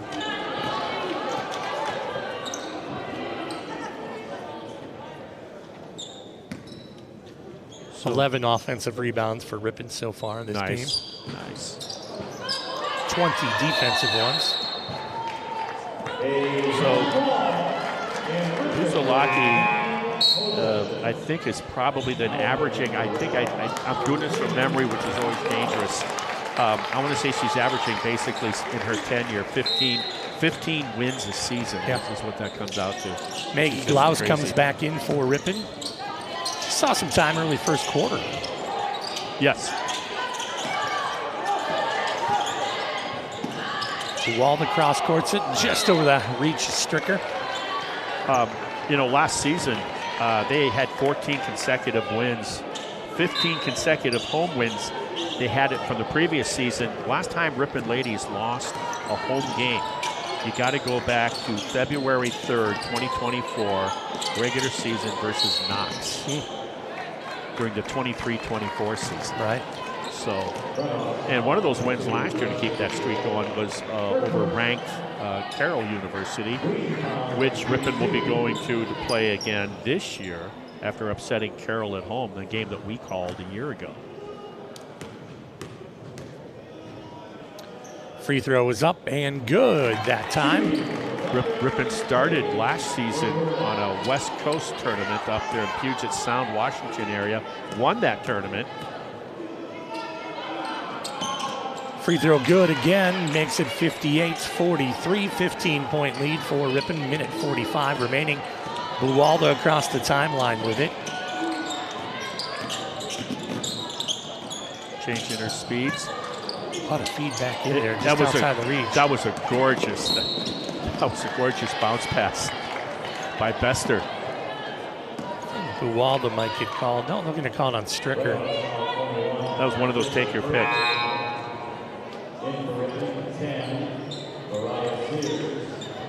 Mariah Sears in, the freshman from Washington now.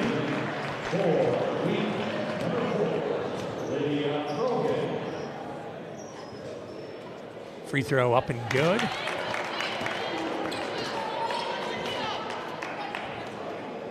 Sears, a 5'6" freshman guard.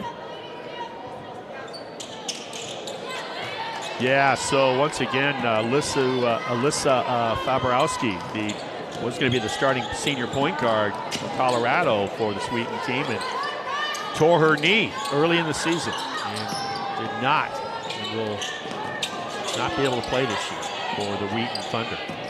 So condolences out to her. Sad when you're a senior. Yeah. Naomi Ricola checking in. She got a help. There's a pulled jersey. Yeah. Wow. We're going to call an illegal screen on Ripon. They call an offensive. Yeah, and the thing is, I was just making the comment, the ball dribbler for Ripon had her jersey pulled. Can't see everything.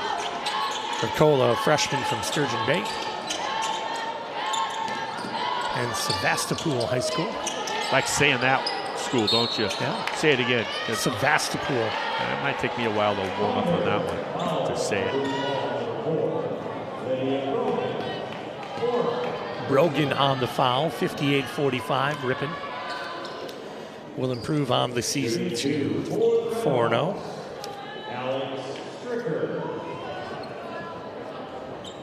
With their next game coming up on Thursday at St. Norbert. Free throw is good from Stricker. Yeah, so they start their season three road games, back to Ripon for a cup of coffee, and then hitting the road for a whole bunch more road games. Free throw's no good. Wheaton, on the other hand, got a couple of days off. They'll come back on Saturday to take on EW Oshkosh. 3 on the way is no good. Yeah, Wheaton's coming off of hosting their own tournament this past weekend, where they did split.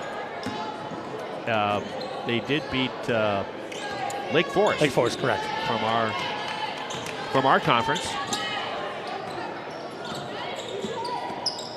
Buwalda with it. Red Hawks going to finish strong here. Glaus is going to get fouled, 25.3 remaining.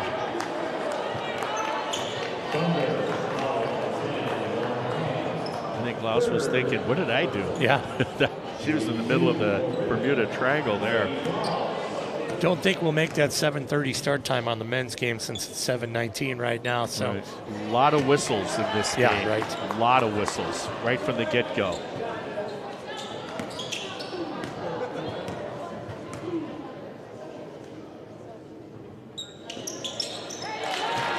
Yeah, there's an old expression, they were calling everything that was a reach, and if it looks like a foul, it is a foul. 41 fouls in tonight's game. Wow. 21 on Ripon, 20 on Wheaton. Shot for 3. No good. Ball comes up and another foul.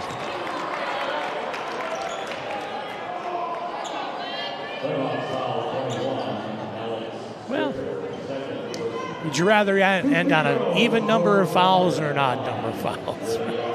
Well, I'm going to go, I'll go with a crooked letter. Okay, off the odds, huh? That means they're going to call one more, Marty. With 8.1 remaining. Hey. I mean, anything can happen. I was just going to say, I got my faith in this crew. Well, it doesn't look like it's going to end that way, but the Red Hawks will move on to 4-0 on the season with a 60-47 win over the Wheaton College Thunder. We'll step away for a little bit and come back for Ripon versus Lakeland University in men's basketball in just a little bit. This has been a presentation of Ripon College women's basketball on the Ripon Channel.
Welcome back to the Wilmore Center on the Ripon College campus inside the Doc Weisky Memorial Gymnasium on the Johnson Gillespie Court as we get set for Ripon College men's basketball here on the Ripon Channel as the Ripon College Redhawks 0-2 on the season.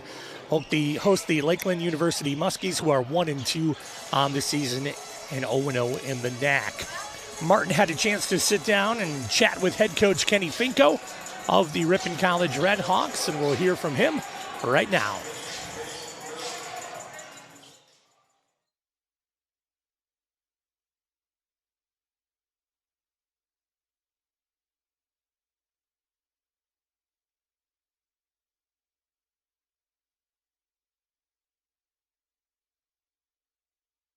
They played, the men's Redhawks played the Warhawks of Whitewater University.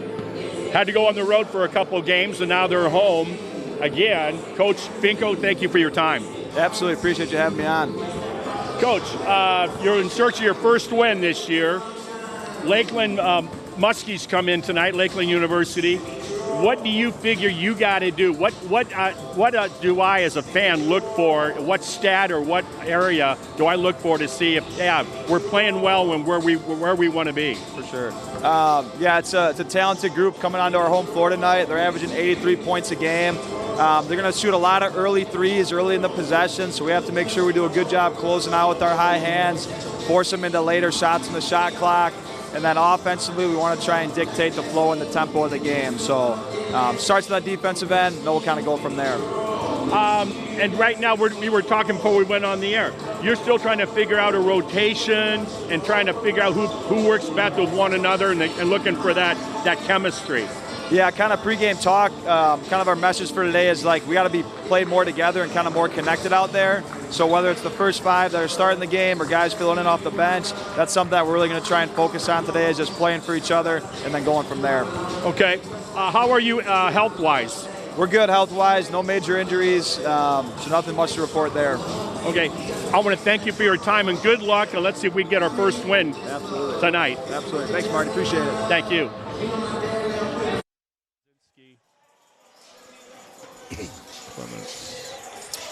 Welcome back to the Wilmore Center as we get set for this matchup, Ripon versus Lakeland. Midwest Conference non-conference action for the Ripon College Redhawks taking on the Lakeland University Muskies. I want to thank you all for joining us. Patrick Cronin on the camera tonight. Riley Eisnagel, our producer. Martin Ernster will take care of the color duties tonight. My name's Jason Mansworth. So glad to be along with you here on this Tuesday evening. Redhawks looking for their first win of the season. Have been a tough road so far as they fall into UW Whitewater 58-76, UWGB 63-83, and at St. Norbert 43-67. Coach Finko looking for that first win and trying to, get some motivation going here for the Redhawks. They return some veteran players, but they also bring some new blood in here as well.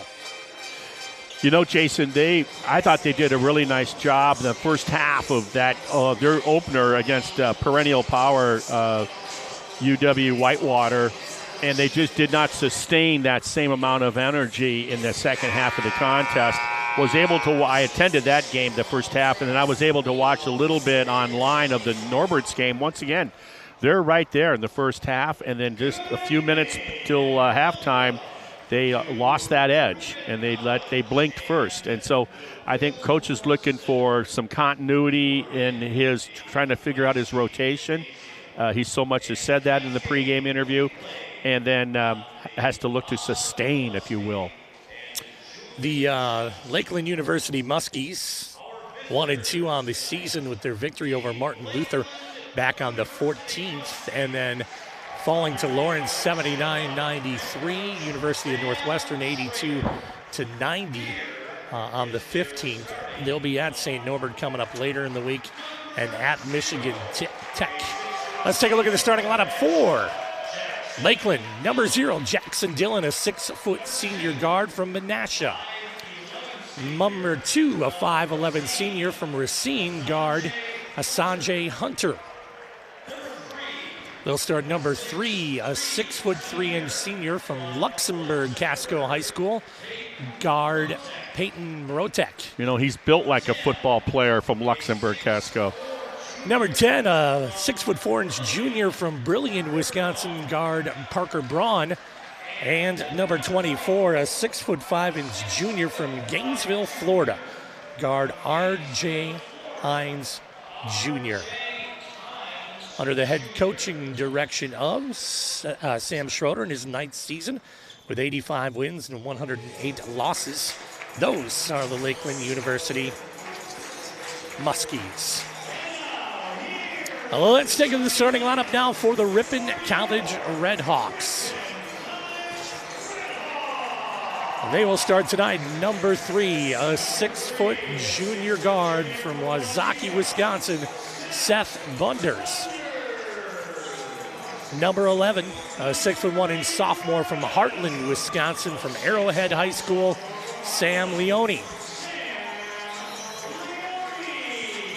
Starting 6'7" senior number 12 from New Orleans, a forward Colby Williams.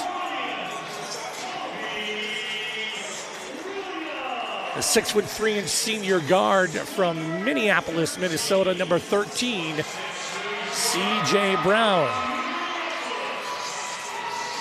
And rounding up the starting 5 for the Red Hawks today will be number 35, the 6'7" sophomore from Kimberly, Wisconsin, forward Michael Asman. Under the head coaching direction of Kenny Finko in his 3rd season with 23 wins and 28 losses, those are the Ripon College Red Hawks. For those that are wondering what Ripon players are doing when they're introduced, they run over to midcourt. What they're doing, there's a designated seat from the late, great, legendary player and coach Ripon College, Doc Weisky, and there's a designated seat there. So they just give it a touch, if you will, and so that tradition continues. Affectionately known as Millionaire's Row, right? Yes, I moved out of there because of the dangerous PA announcer yes. So I went to different places. Yeah. Ripon in the home whites with the red trim, moving left to right on the screen. Lakeland in the navy blues with the yellow trim. Yep, kind of like University of Michigan colors. Bit. Colby Williams set to jump for the Red Hawks, and tip is controlled by Ripon. Bunders will look it over. Michael Asman, the Red Hawk Performer of the Week, puts up a 3. That one's no good. Rebounded out, and foot was on the line. That's how it started in the women's game. Yeah, it was. Ball took a precarious location there coming off of that missed shot. Inbounds will come from the Red Hawks. Bunders again working at the top. Fires over to Asman, now to the left side. Good head fake there from C.J. Brown. He'll bring it down. Good carry. Basket up, no good. Rebounded out. He'll push the other way. Sanji Hunter. They like to put it up quick and often. 3-point basket attempt, no good. Bunders wanted to run, but there was nobody there yet. Taken by Dillon. Here comes the other end. That won't go. Rim not favorable so far for either team.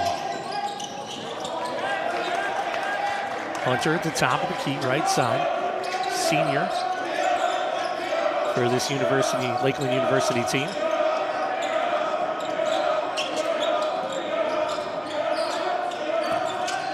Scoop to the side, shot on the way, 3-pointer, no good, that won't hit, rebounded out.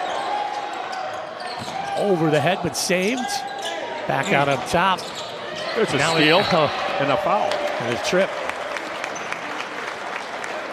Tripping, that'll be 2 minutes in the penalty box. That was probably a good foul. Absolutely. Because we know what was coming. Yeah.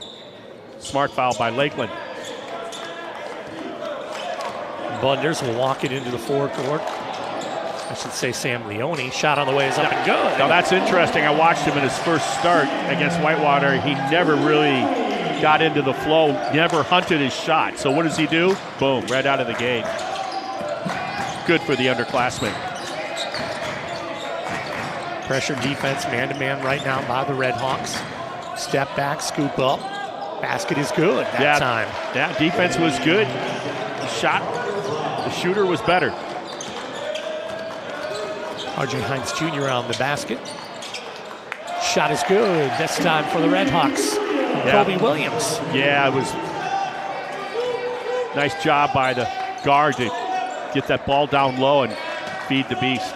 Parker Braun on that last basket. I think I gave it to R.J. Hines Jr., so I'll make sure we clear that up. Basket put up by Sanjay Hunter, no good. Rebounded out by Ripon.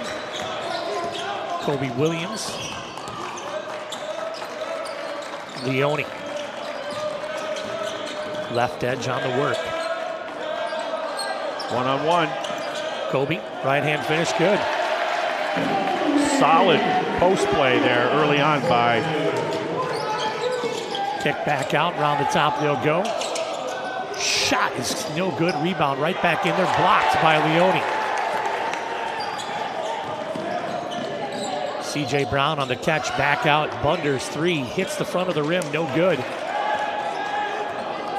On the run out. Good corner on that, traveled.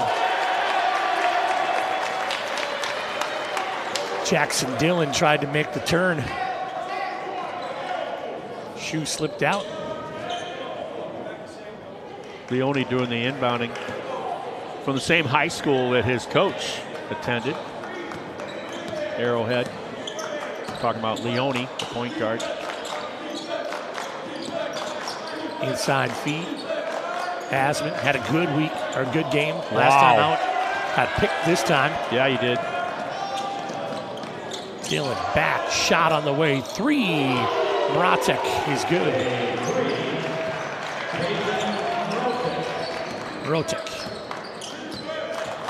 Rotek, yes. Tipped out of bounds. Red Hawk basketball, but good effort out there by Mrotek. C.J. Brown will inbounds just in front of the Lakeland bench. 6-5 game here early in the first half. Bunders will look, find Leone. He'll come through the paint, going to kick back out. Close defense is strong from this Lakeland team, isn't it? Yeah, they're letting a lot. I was just going to say, how do you let that go? If we would have had the last set of officials for the first 4 minutes of this second game of the doubleheader, I dare say. Yeah, we had 42 fouls in the previous game. It's the women victorious over Wheaton pretty handily. Yeah, Ripon women looking really good after a great start this season. Extra pass, Leone on the fade, won't go. Tipped out of there. Oh, got a stop ball.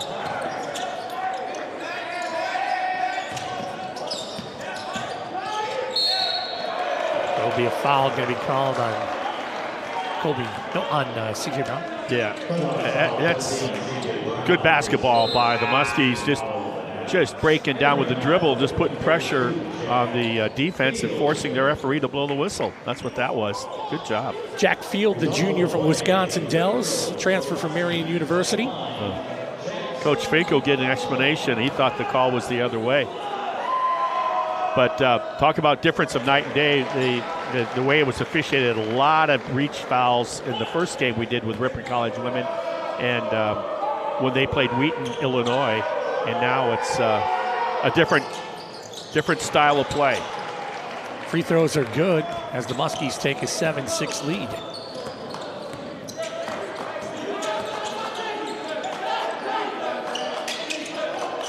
Brown's on the outside edge. There's Field with it, who just checked in. He'll come to the top between the wheel, left side kick over to Kobe Williams. Leone trying to get the screen. Good defense by Jackson Dillon. Leone beats through it. 5 on the shot clock. Bunders coming through. Got it delivered. Step back, in and out, no good. But right there to pick it up. Boy, did he ever. Kobe Williams. And I think his eyebrows were even with the rim on that putback. Pretty. Dillon on the cut, comes through, easy 2 for him, 9-8. Just a weak side little scraping of, it wasn't much of a screen, just enough to get separation. C.J. Brown being worked by R.J. Hines Jr. Nice move. Moved around him. Basket put up, gets his own rebound. They'll fight for it. Clear it back out, up top on the reload. Wide open, Bunders 3. Rotation, bucket, good. Coach Finkel will be happy with that. C.J. Brown gave up the easy three for a better one for Bunders. Dillon with the return, no good. Williams on the pull.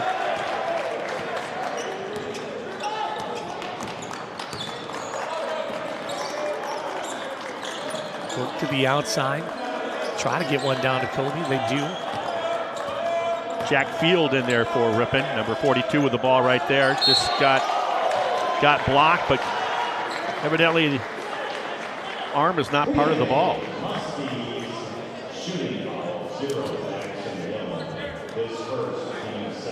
So foul called against Jackson Dillon puts Jack Field at the free throw line.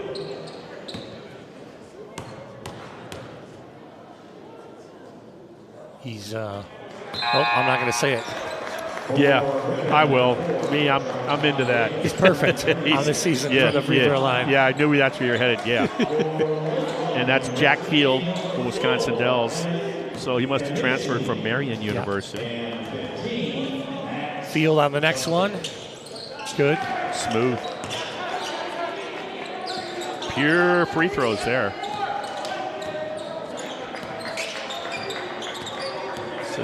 Second of our doubleheader tonight. Ripon College women beating Wheaton College earlier this evening. Woo, woo. Boy, he is a showboat too. He'll let his teammates know. When that three is good, number 3 will let you know. Rotek with the three-point basket, 13-12 Red Hawks. Kobe Williams muscles up, takes the shot, little float, off the front of the rim, quickly ahead. They'll push it. Dillon lost it on the in. I'm not sure what the call is. Ball went out of bounds. Gotcha. Dillon was trying to drive. Went off of Kobe Williams.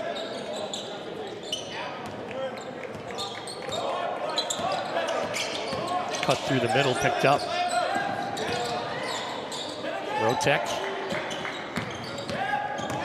Dillon with the spin move, good control in the paint. Can't get it to finish though. No, good defense by Keenan Ron, who just got into the game too. Nice job, the sophomore from Omro High School. Player of the year in that conference. Correct. Got the ball now. A lot more physical game than in high school for sure. Williams. Good move there.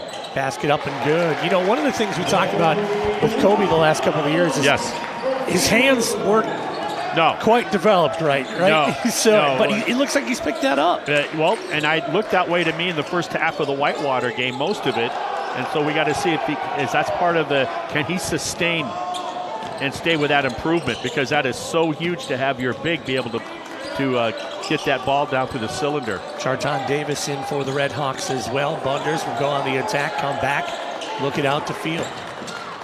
Davis at the top right side. Charton, yeah. He's got some quick. 5 on the shot clock. Field is going to have to post up and shoot. Does so. Yeah, just like he was shooting a free throw again, eh? Ripon has pushed it out to a 5-point lead. Oh boy, oh boy, oh boy.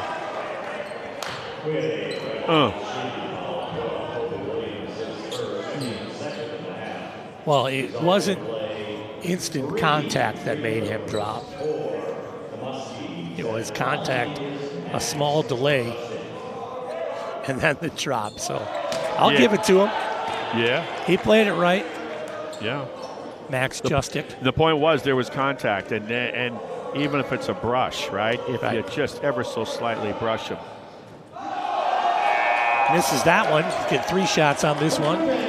Max Justic is a freshman from Chicago, Illinois, playing at Brother Rice. And let me tell you about Brother Rice in that Catholic league, especially when it comes to football. That is one of the tougher leagues, I think, in the country, that Catholic league in football in the greater Chicago area. A lot of future, not only D1, but NFL players will come out of that conference. Top of the key, they'll work for it on the outside edge now. Davis picked out of there. A little loose with the ball. And guess what? Davis got it back, but he Kicked it out of bounds, unfortunately. Yeah, getting ready for the FIFA Cup play coming out here this year, right? You bet.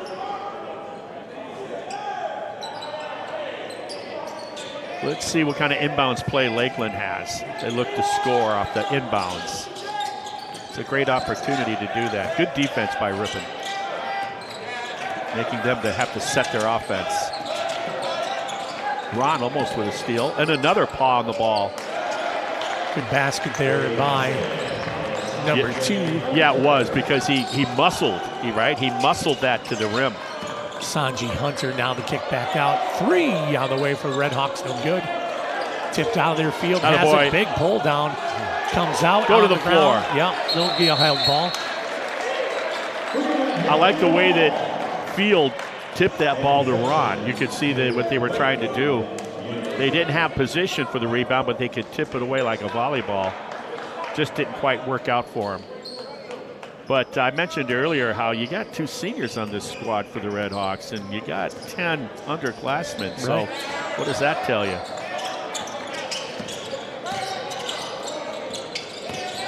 Whoa, could have been offensive. Hunter works his way through, and now a foul called. On that spin move, what the Ripon kid does, he kind of gave a little room on that spin move by the Lakeland player, and held his ground. And it was quite a bit of contact. But we're seeing how this game's. They're going to let him play pretty aggressive basketball here, would appear, looking at the first several minutes of this game. Sanji Hunter at the free throw line. First one is up and good. 17-16. Well, you got what? Bunders Osmond, back in. Yeah, Williams and Bunders. Yep. 3 of the starters back in for the Redhawks.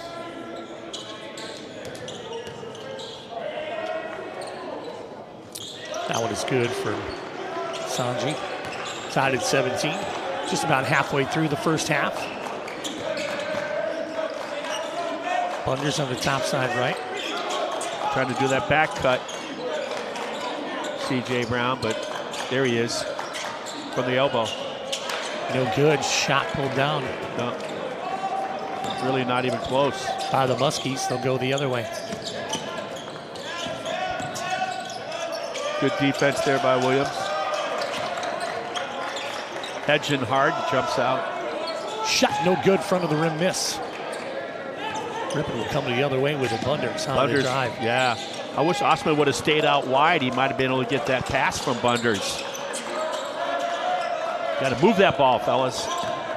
Asman will pass it off to C.J. Brown, looking down to Kobe. Yeah. Oh, what a look. They'll tie it up. I think it caught him a little by surprise. Hit him in the midsection. Good idea. Those are some of the things that just aren't working really well for the Redhawks right now. Bunders to do the inbounds. Just 5 on the shot clock. Williams has got to post up, does so. You know, you're right in your comment earlier, and I thought the same thing in the little bit of the Whitewater game. We've seen an improvement here and a step up by Williams in his offensive finishing. Yeah. Quickly down the court, Redhawks move. Yeah, you know that's Bunders if it's going quick. He wants to shoot that. Williams again, mid-range. That one won't go for him. Good shot take, though. Yeah, it was. He had the body and position, so. Almost a steal. Ball will stay with the Muskies. I think Williams had a point there when he tipped the ball away. I thought it went off the arm because he hit it so slightly. It probably brushed off the arm, but the referee not sure, so he's going to go with a logical call. Isaac Knoll checking into the game for the Redhawks, 6-foot junior from Appleton. Played at Fox Valley Lutheran High School. Did a bunch of games there. Yeah, we did. Back when they were in the conference with Ripon. Good finish down the end there. 4-15. Max Justic. I think it was the 05 season Ripon girls opened up there. Oh, Just a little bit too much gas on that one as Aspen missed it. Yeah, I think he missed it. He wanted to hit Osman on the wing, but I think he was going to just cut through the baseline. And once again, these guys try to get used to one another. You can see it.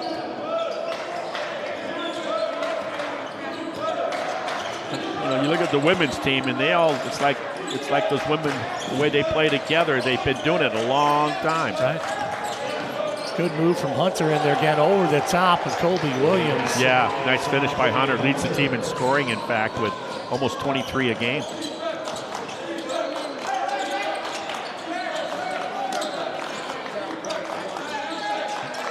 He can make those. I was just going to say, he can make those. Took one from deep.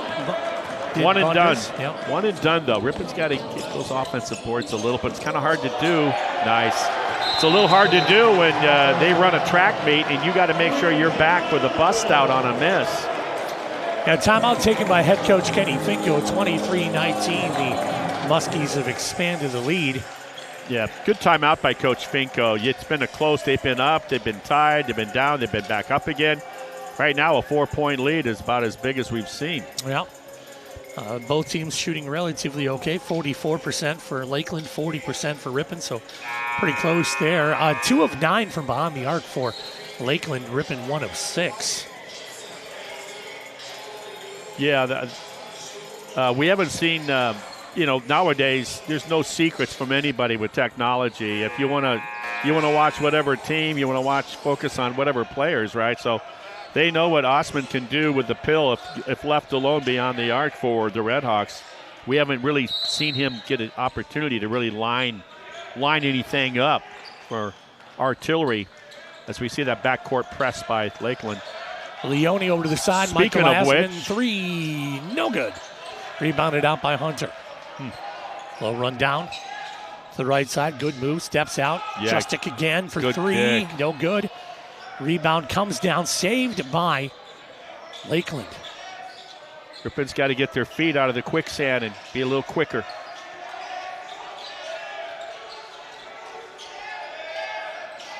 (23-19). Lakeland leads 5 on the shot clock. Stopped.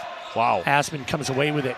Well, sometimes you got a lot of contact both ways there in that possession. No whistle. Works in Ripon's favor. There's one-on-one. I think Brown wants this. Yeah, now they're going to reach foul there on Max Justic. Now, I'd beg to differ whether it was a reach or an assault with that slap. C.J. Brown to inbounds. Williams looking to drive. Got a little bit of a mismatch. He's got to finish it. Yeah, he ran into a wall. Well, and then he loses it. I don't like that because it's a double team to begin with. And then putting it on the ground. Yeah, you got to get closer.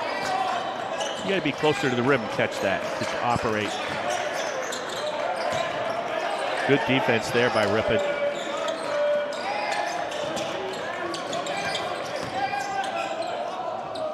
Shot on the way, no good. How did that not go in? Yeah, right. Bunders comes with it. Yeah, it hit everywhere on the rim except on the inside of it. Oh, he undressed him with that. Can he finish? No. But wow, what a behind-the-back shake and bake it was to get separation by Bunders. Right now, the pace of the game definitely dictated by Lakeland. Shoulder drop in and no good. Rebounded by Michael Asman. Okay, you see Finko wants to take the air out of the ball a little bit, letting Bunders know, his field general, the point guard, let's just slow it down a little bit. Pump the brakes here, right? Yeah. Let's get into a system. Here comes Leone, shoulders up, kicks back out to Bunders, going for 3. Ever since Bunders, came out as a Red Hawk, I've been impressed. His energy level. He plays with a lot of passion. Parker Braun.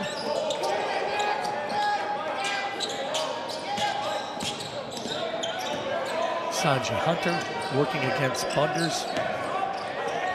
Last year, Bunders came off the bench, usually a 6th man. Shot no good. Rebound cleared. Oh. Got an over the back or a hand foul.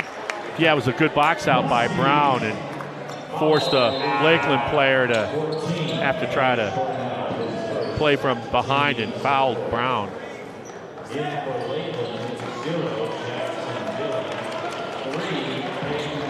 Keenan Ron back in for the Red Hawks. Coach Finko's third season as a head coach anywhere.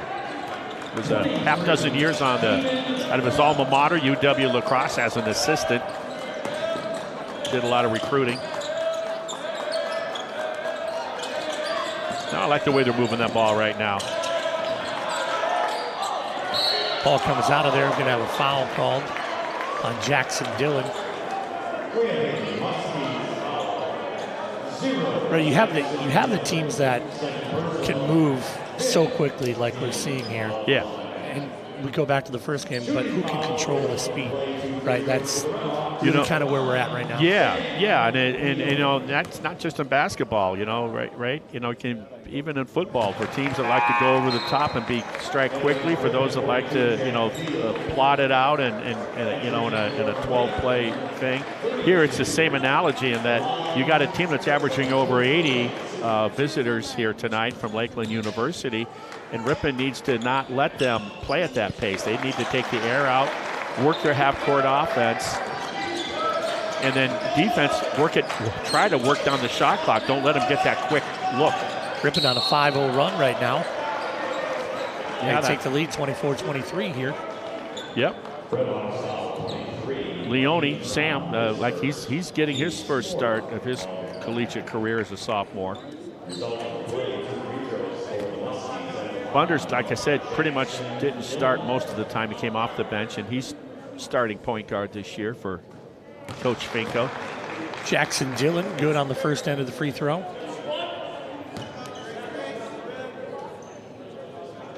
Second toss on the way. Good.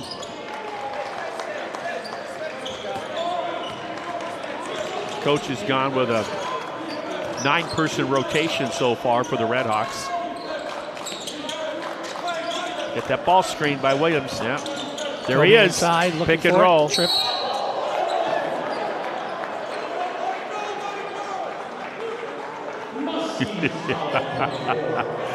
The whistle was blown, the play was over, and 4 seconds later, Williams was not going to let the defender who got called for the foul take the ball from him. lot of little gamesmanship going on. Mm-hmm. Williams at the free throw line, first attempt on the way. Yeah, he's a pretty good shooter from the free throw line. I remember last year, and as I just jinxed him.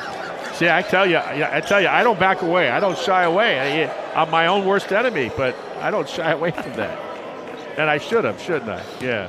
Okay, let's see if he can rectify it here. Strong on that one. No surprise, yeah. right? Yeah. Third time will be the charm. Transition over the back, no call. Picked out of there by Jack Field.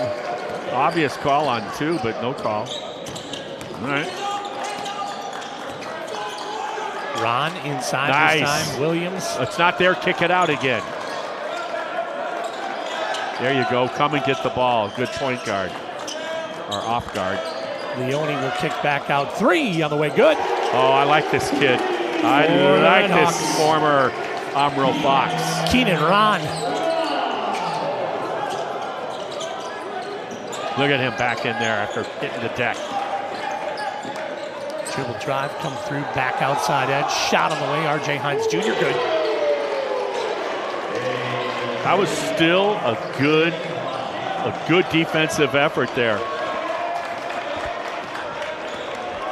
I think we're going to see a guy like 23, the way he plays. I think that's the kind of style Coach Finko gravitates to.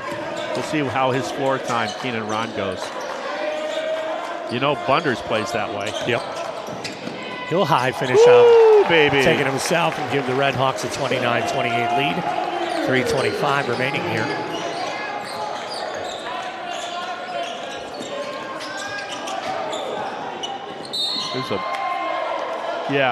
The thing is, you know, when the bump occurred and when the whistle blew was about 2 seconds later. I sometimes think that when they do that, officials, that if he makes that basket, he's probably not going to blow that whistle, huh? Only 11 fouls called in the game so far. Yeah, other than the fact that we're 32 committed. Yeah. But I'll tell you what, this will toughen you up. Yeah. This will definitely toughen you up. We had 11 fouls in the first quarter. The last game, I think. Ladies' game, yeah.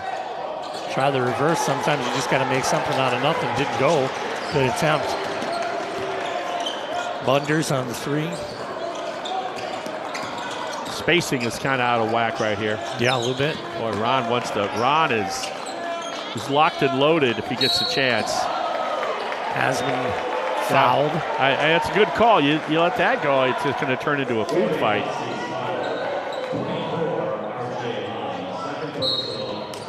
Michael Asman, 6'7". Jack Field, 6'7".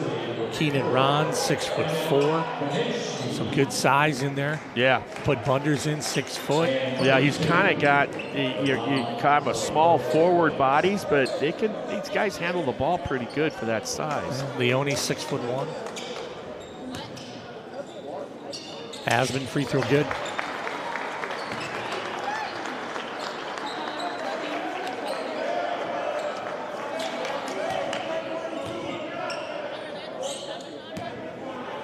Second one on the way. You know I'm going to say he's going to make this.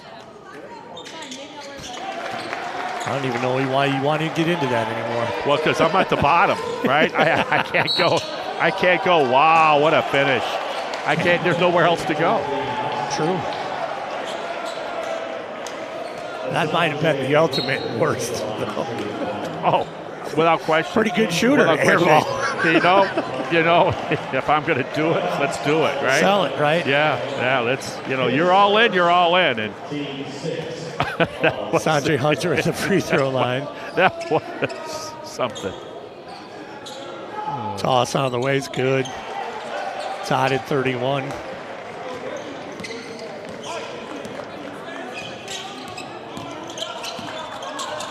Leone, good dribble through the legs. Picked up by Field. Yeah, take that screen.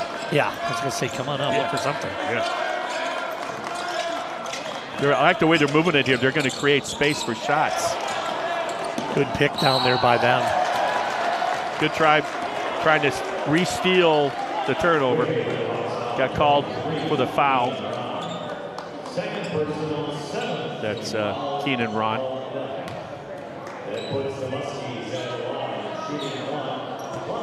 We're all knotted up here, under 2.5, 31 apiece. Parker Braun at the free throw line. 50% free throw shooter on the season. C.J. Brown back in. Jack Field takes a rest. AUN at the line, OUN at the stripe, or the pipe.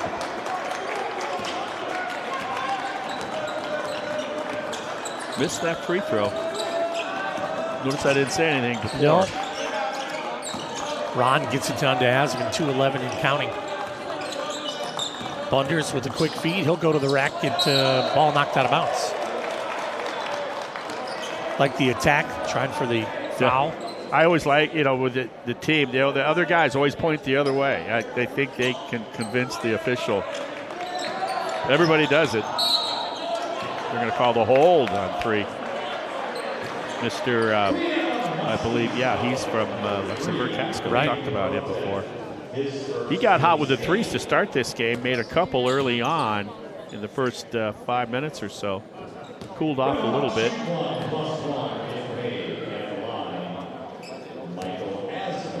Asman at the stripe. That one is no good. Rebounded out to Lakeland. They'll quickly push it ahead. Here comes Sanjay Houston. And he covers quick, doesn't he? Shot on the wing. No good. And rebounded out. It's a good job. Oftentimes you trail the ball and you get a good look like that. So nobody has scored in their last few possessions for either team.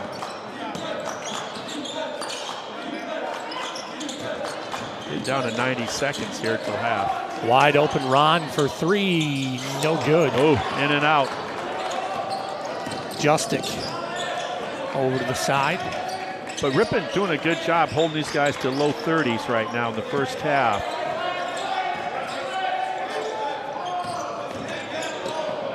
Nice finish. Yeah, good move, Hunter again. Yeah, the ability to break down the D like that and to have enough airtime to still get underneath the help defense and finish sweet off the window. Nice play. Under a minute to go, feet inside. Asman's got clear. Got it, good. Nice hands. Must have been a heck of a player for Kimberly.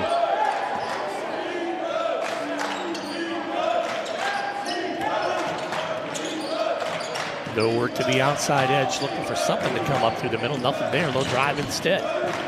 Kick out edge. CJ Brown working. Good feed inside and too contact. Good at defense. Yeah. It's the right call.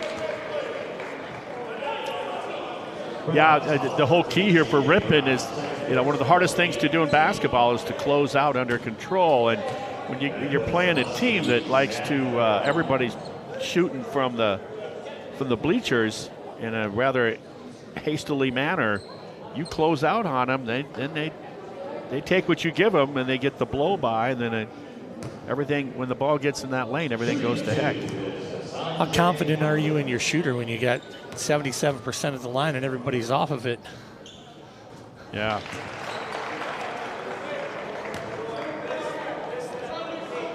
Everybody back for Lakeland.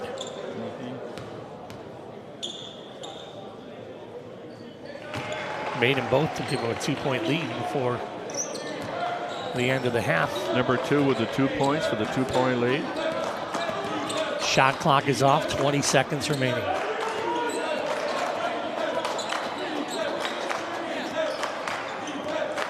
You'd like a little momentum basket, I would think, coming into halftime. Yep. Whether that's the tie or the lead. But don't sit on it here. Nope. You got to move it, just like that. Nice job. Leone comes through it, kicks back out, tipped out of bounds. Good D. Yeah, and Leone, if he could do it again, yeah, he knows it. He would have taken the shot. Catch and shoot here, 1.4.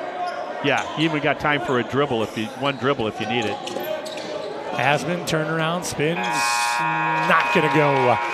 35-30, Lakeland leads Ripon here. We'll come back with the second half for this basketball game in about 15 minutes. This is Ripon College men's basketball on the Ripon Channel.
Welcome back to the second half of Ripon College men's basketball versus Lakeland University. Ripon College trailing 33-35. Let's take a look at those first half statistics. First for Lakeland, they are led by Asanji Hunter with 13 points. 6 points from Parker Morotek at the scoring. Jackson Dillon 6. Parker Brown at 4. And 3 points from R.J. Hines Jr. and 3 points from Max Chustik. 11 of 28 for 39.3%. 3 of 12 behind the arc for 25%. And 10 of 13 at the free throw line for 77%. For the Ripon College Redhawks, they are led by Colby Williams with 10 points. 8 points from Seth Bunders. 4 points from Leone. 4 points from Michael Asman. And 4 points from Field as well. Ripon, 12 of 28 for 42.9%. 3 of 10 behind the arc for 30%. 6 of 9 at the free throw line. Keys to the second half for Ripon, Marty. What are your thoughts? I think try to slow down that fast break as much as you can that the Muskies like to do. And then I just think everybody's got to be in on that half-court defense. Everyone's got to be in. They got to enjoy it as much as they do the offensive side of things for Ripon. Starting lineups again. We'll start the second half. They'll work it around. Dillon loses the handle, but right into the hands. Yeah, he did. Shot on the way, no good. Kobe Williams on the rebound. No harm, no foul. Right.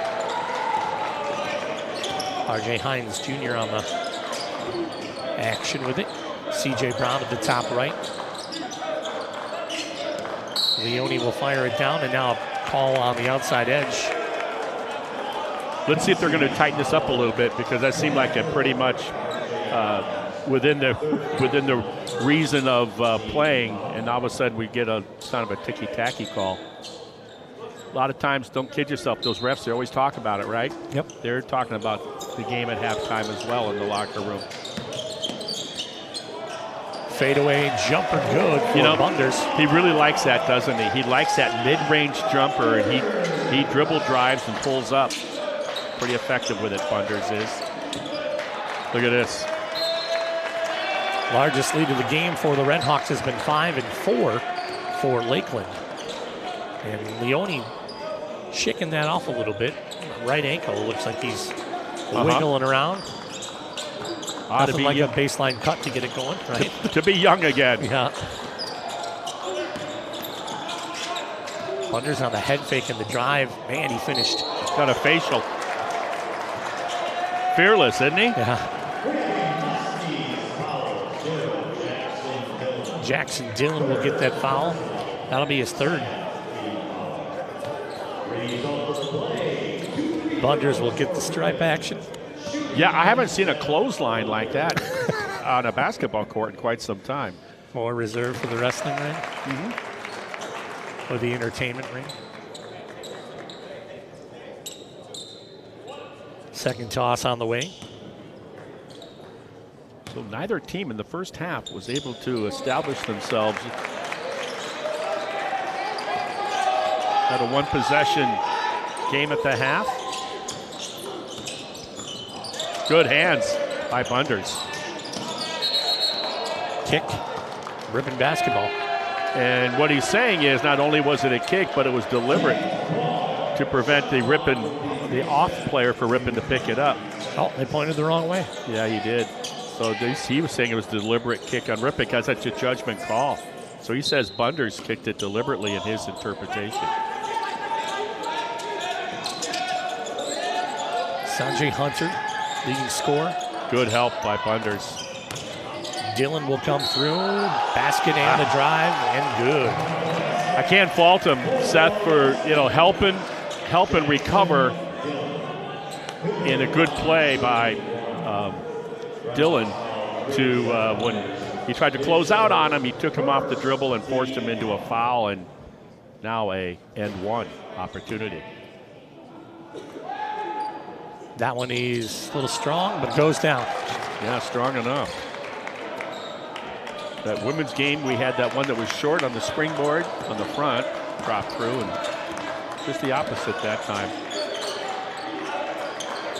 Asman with it.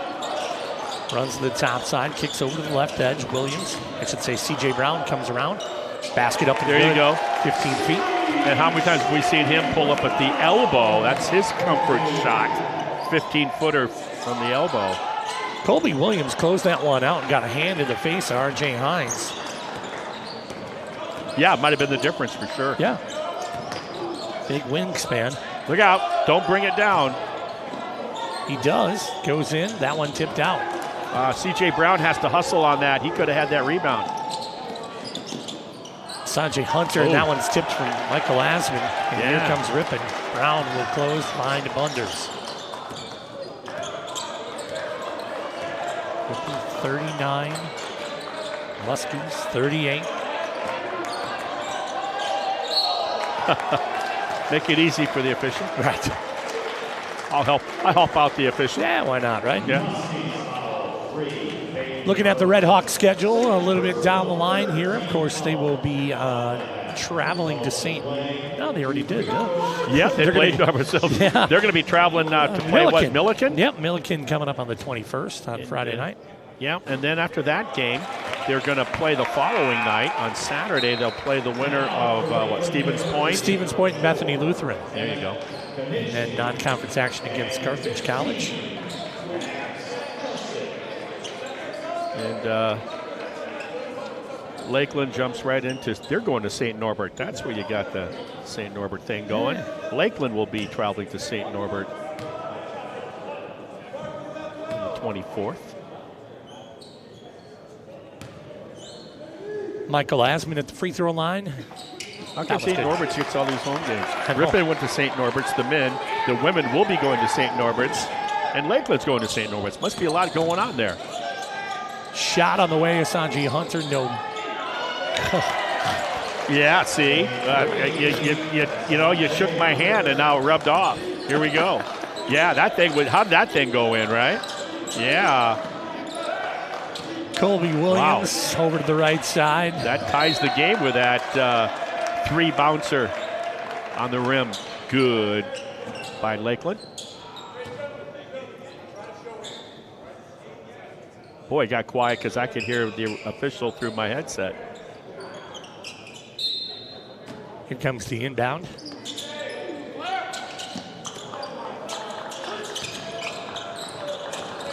Leone working hard to set the table for Asman. Good pressure in. Forearm up a bit.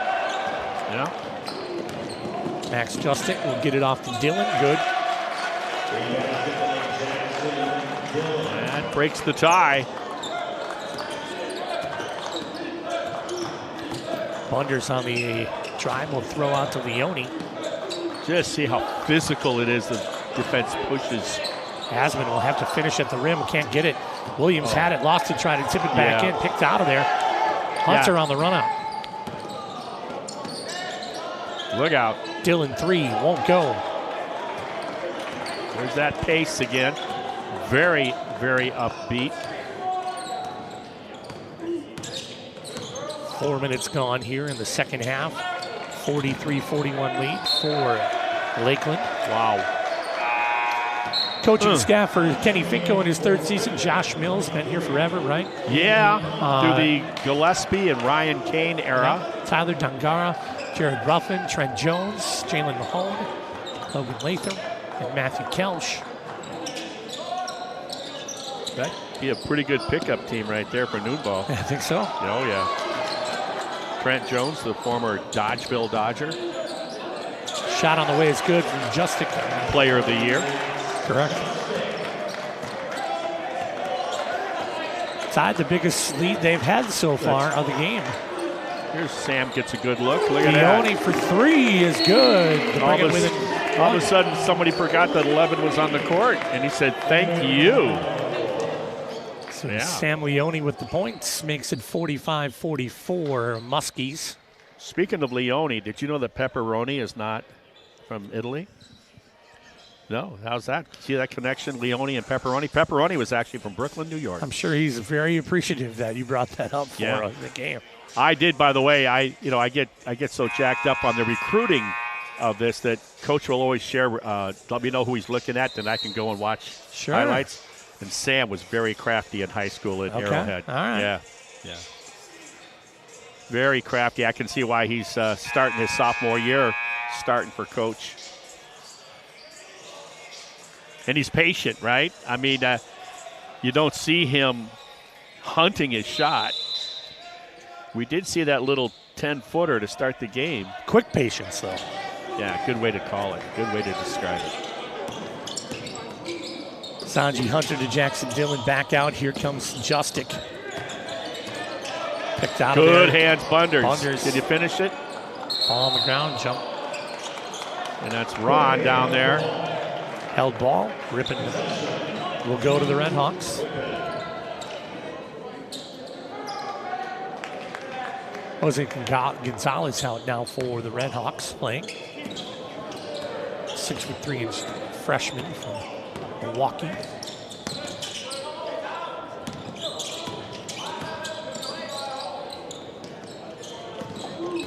Williams. A lot of dribbling. Look out.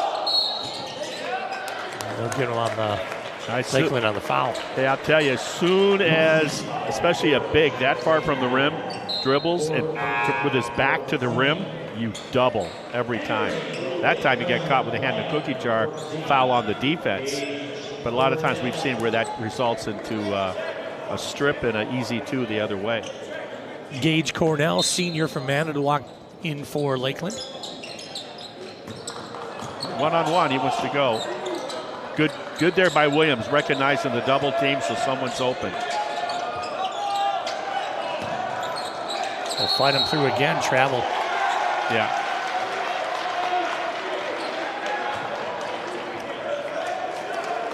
That kind of pressure, tough not to.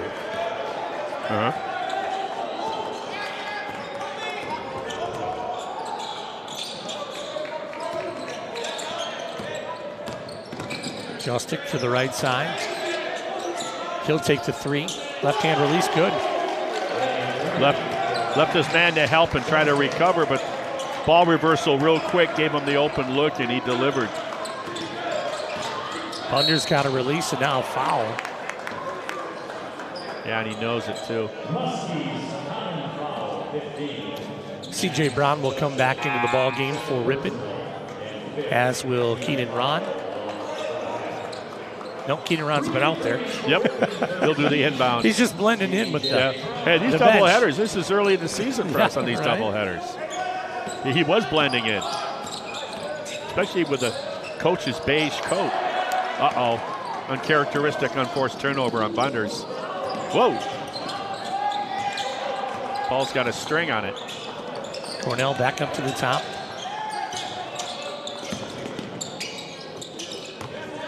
Sanjay Hunter. Ron will get faced up by Hunter and work through it over to Bunders. 13:44 remaining. It's a foul. Yeah, I mean, it's kind of like, I thought they were going to tighten things up when they started the second half, and all of a sudden we're kind of back to where we used to be. A lot of contact.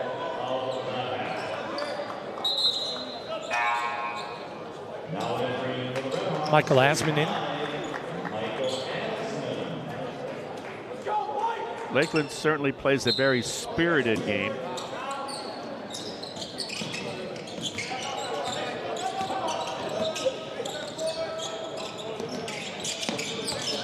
Brown looking for drive, does so. Off right side of the rim. Shooting angle wasn't great. No, it wasn't. Didn't get a lot of lift on that shot. Rebounded out by C.J. Brown as Ripon will come the other way. They trail by 4. Yep. Now spread this floor out.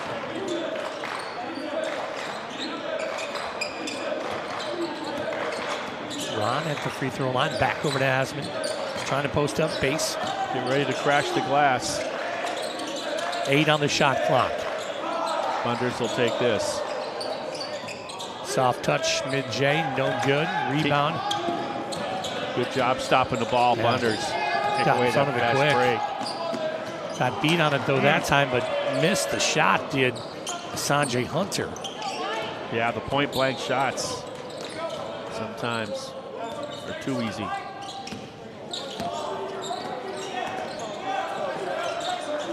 Gonzalez will find Ron. He'll scoop it around. I like the way that this 5 here is moving the ball around. Their spacing is good. And Bunders will try to put one up and get contact.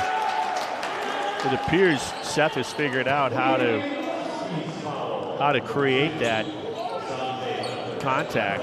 Because my first thought was, hey, ball reversal, and then he knew what I didn't know, that he was getting fouled.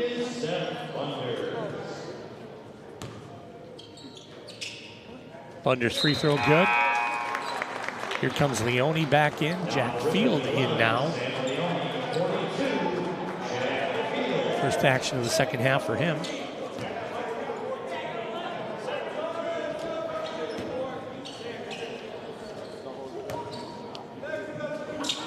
What a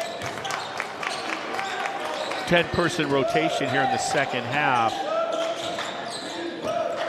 by Ripon.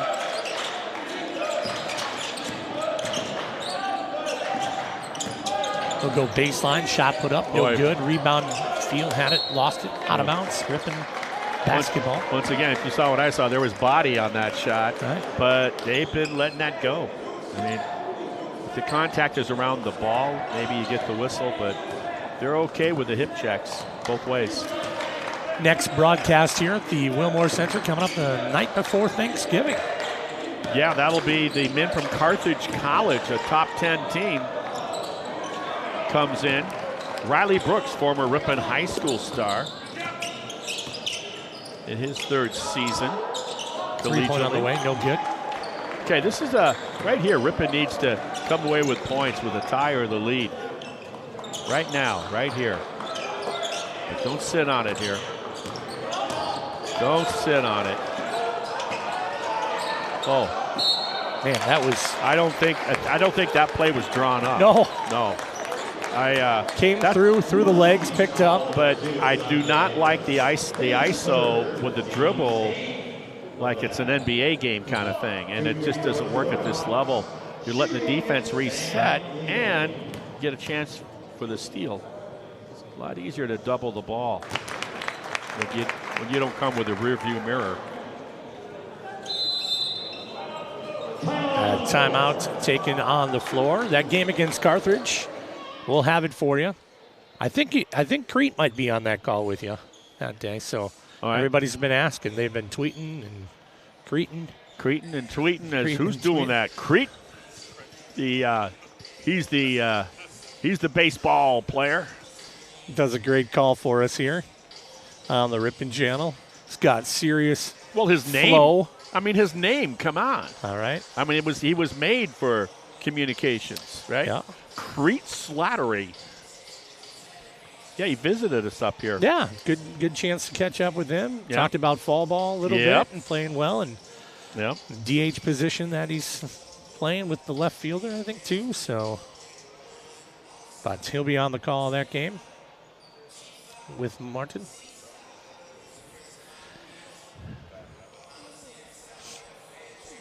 Always an enjoyable broadcast with him on.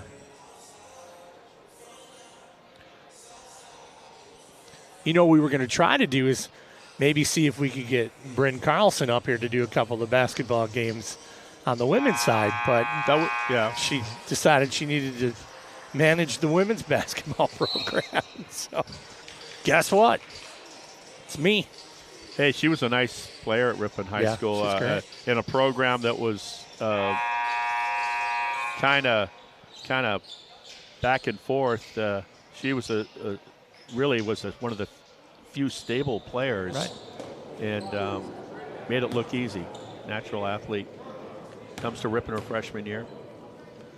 Playing volleyball for the Red Hawks. Yeah, and I don't know if she'll play softball in the spring. Maybe. We'll find out. Yeah, it'd be. We'll see if she gets an opportunity. I'd love to call a game with her. Yep. Good kid. Used to be my neighbor. Tied at 48 here, 11:05 remaining in the ball game. Shot on the way up and good from Hunter. Yeah, you can see why Hunter, very quick, very elusive, explosive. Probably averages over 25 a game, or 20 a game. Jack Field will work it back around. Quick passes from the Red Hawks. Yeah, and that's what they got to do. You can't, when one person just sits on it. Blocked on the way up. Yeah. Field thought he got his arm hit. Might have. But I'll tell you, you got to make up, whatever you do, you got to make up your mind quick. And Hunter will get fouled and shoot 3. Twice now, Ripon bigs have bailed out three-point shooters with three-point fouls. You're in a tight game, and you hand out 3 free throws, and that's happened a couple times. Ripon defense. Young squad Ripon is.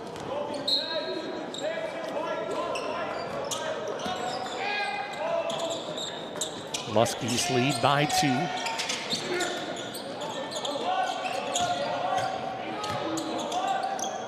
Spin over the top, Kobe Williams, and a foul.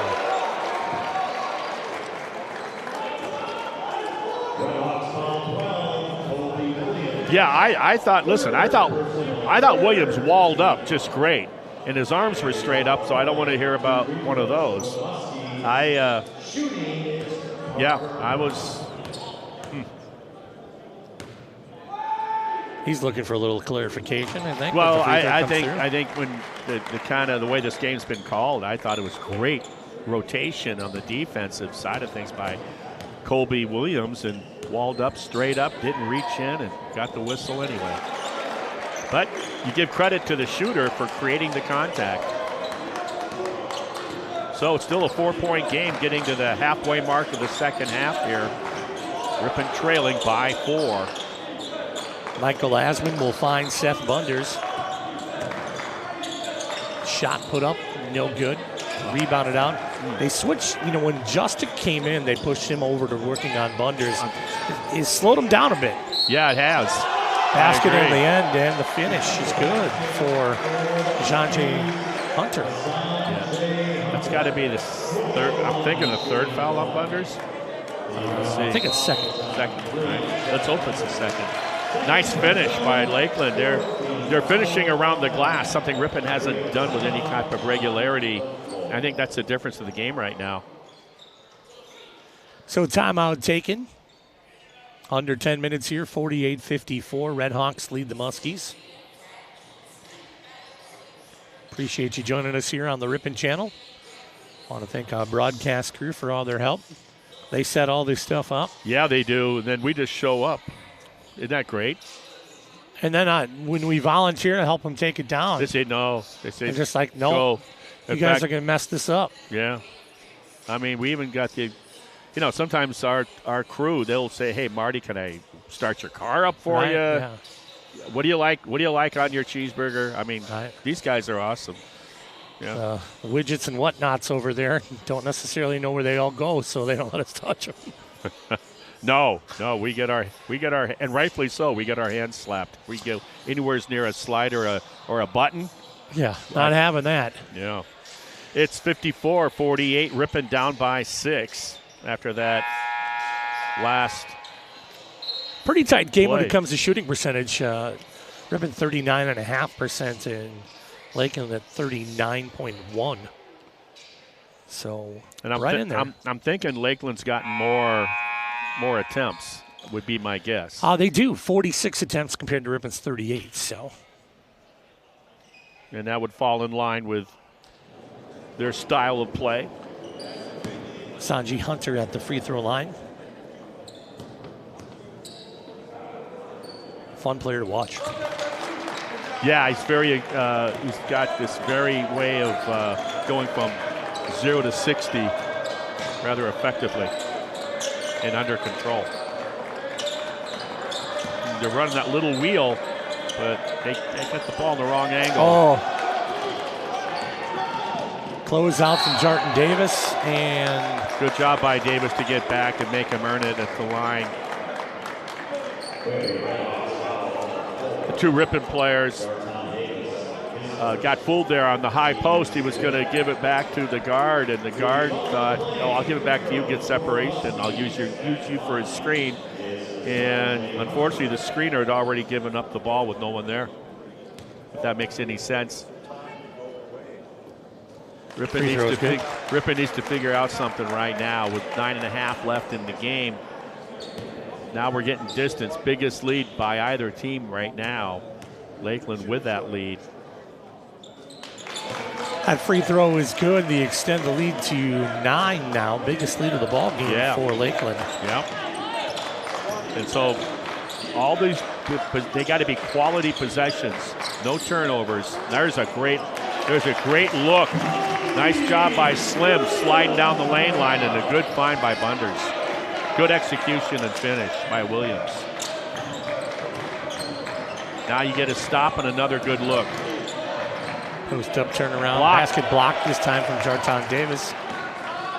Bunders will bring it across the timeline. 8:54 remaining. He'll go high to the window, give it to Kobe Williams. Oh, he had it. Williams tried to use too much finesse. I'd love to see him go up and just throw it down. So I thought the intent was actually, here's the three-pointer on the other end. Yeah. Williams comes away with it. Well, no harm from that missed shot by Ripon.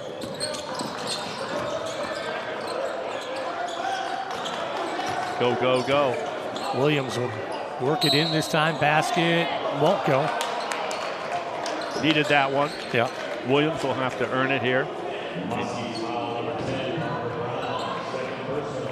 Just don't even say anything. Oh. Well, you know I want to, no, I got the newspaper across my snout, so that ain't happening anymore.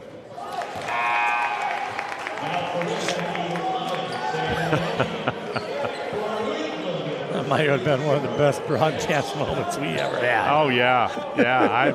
I thought you were laughing so hard. I thought I was going to have to administer oxygen. Yeah, good stuff there. Man, that was funny.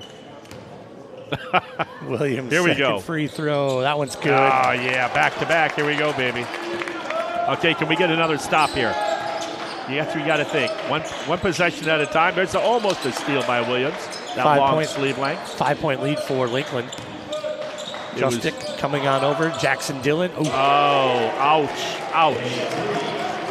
Well, if they didn't get the email or the message, yeah, they do shoot the pill frequently and from deep. Bunders will roll it to the left side. Jarton Davis looking for anything. He'll go to the right side, find Bunders, kick it back out. Williams goes up, he'll get fouled again. Well, you know, these two have been working that, right? So he goes, when Bunders attacks with that dribble to the rim, and he's got a nice assortment of moves to do that, create space. Weak side Williams rolls right with him to the baseline, and Bunders will find him. Peyton Morotek on that foul.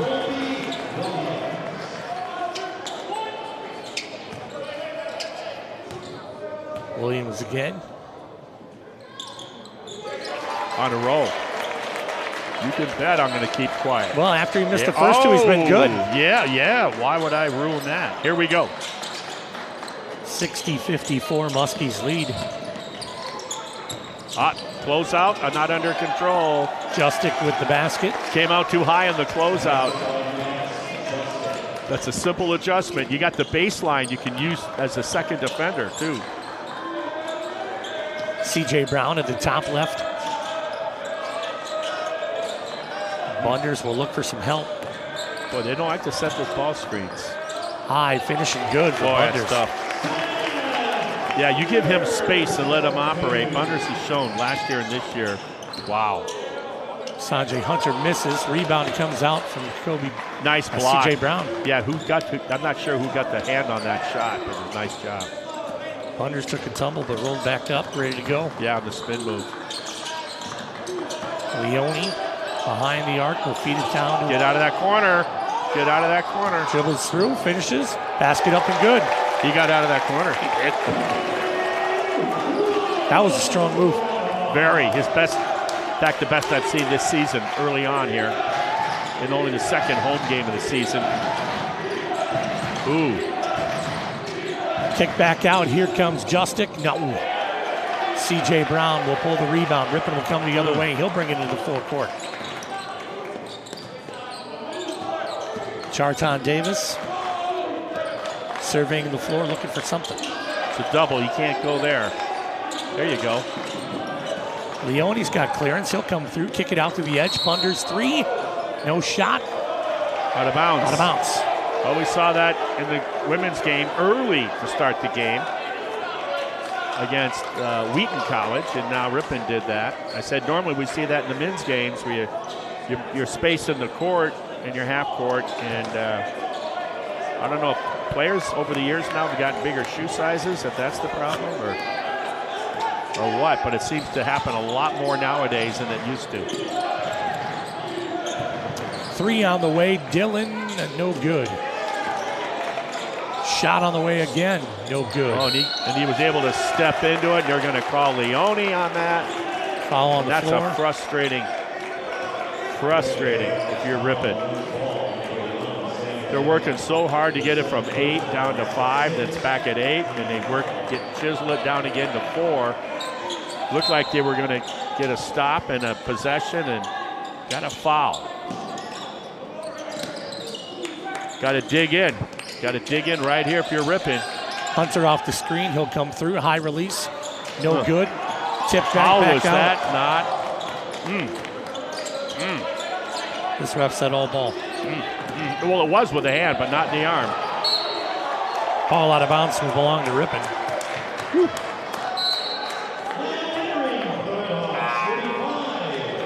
Michael Asman will come in for the Red Hawks.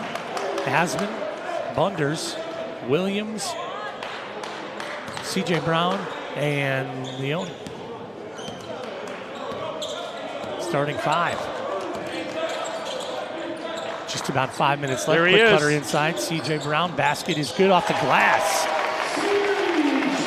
Within 2 are the Red Hawks. That's a nice shot by Brown. Oh, nice scoop. Finished out. Can't get it though.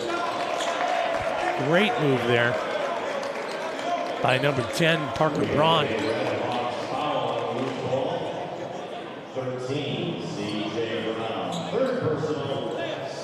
Foul against C.J. Brown, and going to the line will be Jackson Dillon. 1-1 at the stripe.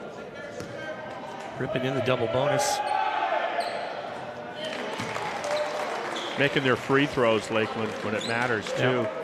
Ripon got it down to 2. Could get back up to 4 if he delivers on both of these. Made the first. Tighten it up on free throws. Ripon shooting 86%, Lakeland 85. I'd say that's real tightening. 4-point lead again for the Muskies. 5 minutes remaining.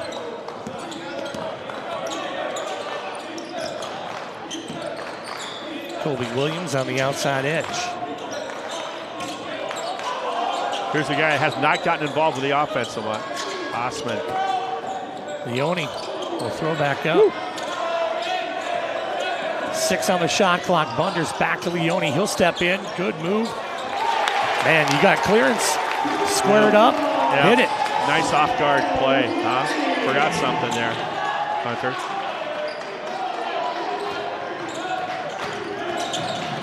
Sanji Hunter will dish it Beauty. off. I Max tell Justick. you, instead of being a spectator, when that ball gets into the lane, you just roll baseline, and there you are. You're rewarded for moving without the ball. Talked about that with Bunders and Williams doing that combination. Well, Lakeland just did the same thing to get that lead back up to 4 with 4 and change remaining in the game. Ripon looking for their first win of the season, 0-3. That's right. Yeah, they need something here. I guarantee you those practices are getting a little tougher each time. You need a reason to smile when you come to your next practice. Right. A W will do that.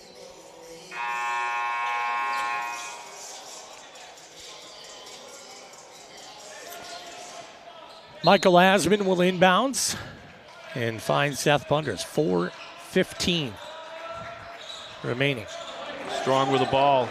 Rippon's done a good job here down the stretch, I think, of getting good looks offensively. Wonders going to get fouled down on there? Yes. Yeah, and normally you would say, yeah, he's fouled, but the way this game is going, and you kind of hope you're going to hear the whistle in that situation if you're a Red Hawk fan.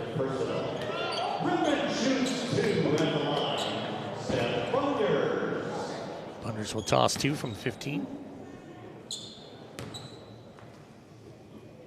That one's good. Short, compact stroke on his free throw shooting.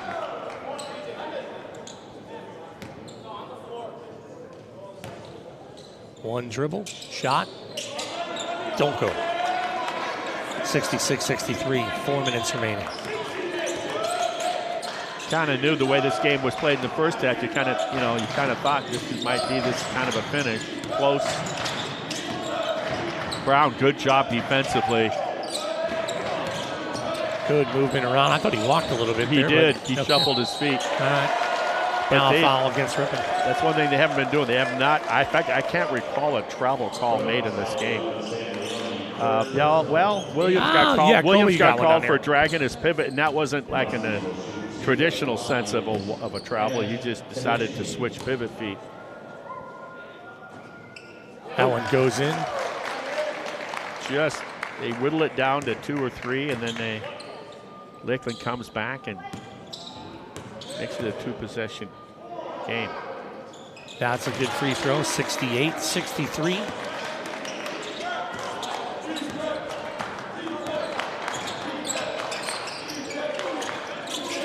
Working around, Williams will hand back off to Leone.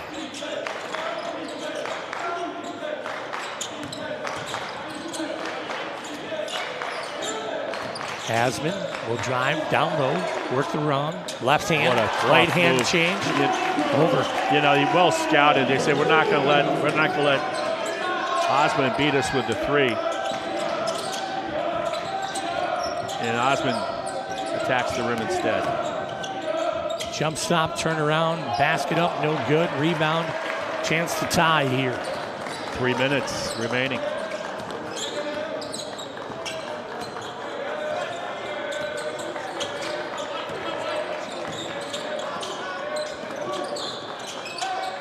Big points necessary here.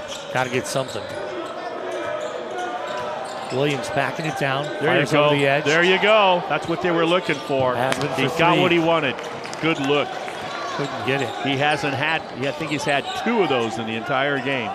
2 decent looks. And now I think Lakeland's just going to be patient. Work that clock down as much as they can. Which is not in their middle name, is it? No. Not. They got that lead with, like you said, with 2 minutes. There's a pick by Leone almost.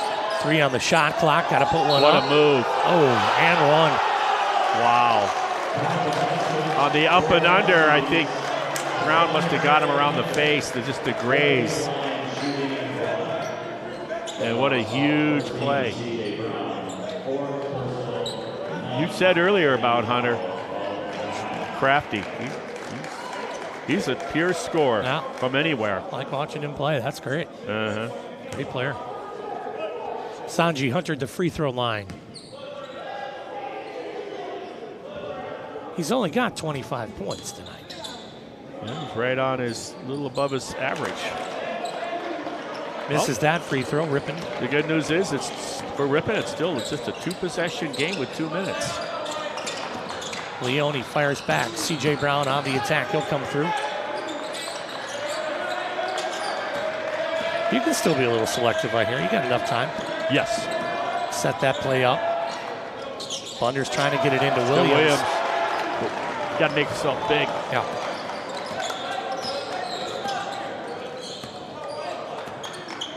That really kind of forces it, trailing by 5, a minute and a half. Really kind of, you can't let him score here. Jackson Dillon had that one, didn't roll off. Basket put up, ball goes out of bounds. Ripon will stay on defense. I'd love to see an instant replay of that. Here we go. Minute 25, 5-point lead for the Muskies. You got to do it all over again if you're Ripon. They can work that clock now. Yeah. Another 10 seconds if they want, but I don't know if Hunter, if that's within his keeping. Look at this. Oh. Whoa, fell asleep, weak side, and he was an orphan. Good find. Seth Bunder, spin move, puts up the shot. He'll get fouled. Minute 4.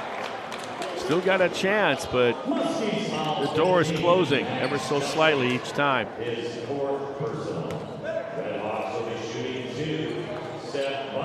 Got to make these two. And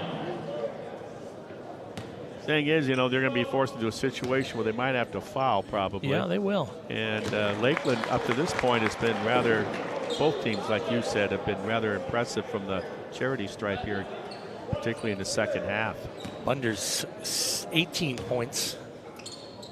Him and Colby Williams. A little flat on that one. All right. Below a minute.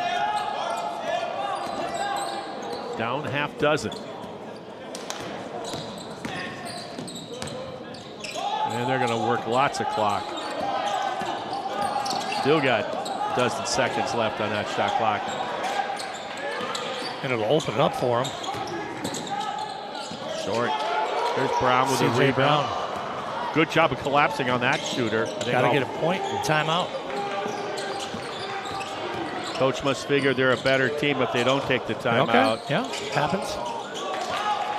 Yeah. But they didn't get the points there, and Brown had to foul. That's going to be his 5th anyways, isn't it? Yeah. I think the pulling of the shirt was. Well, Yeah. Well, I enjoyed our doubleheader. We didn't get the 2 wins, but we still got a chat. We still have a chance, ever so slight. Stranger things have happened, right? For sure in this sport.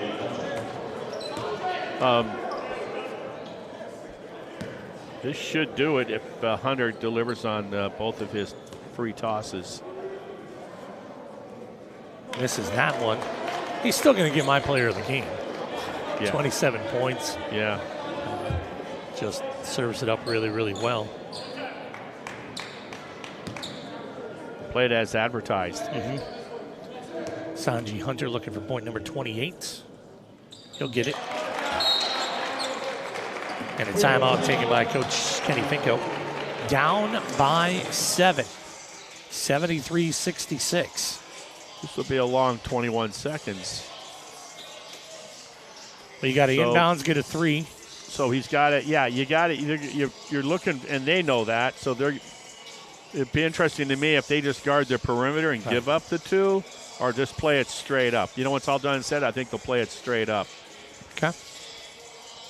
And then at that moment, they're going to be forced to foul immediately. Yeah. And hope that the free throw shooting for the Muskies goes into an air pocket or something. So for Ripon College basketball, it'll be this men's team against Carthage next week. Yep. We'll bring that one to you. Crete Slattery, it sounds like, and myself.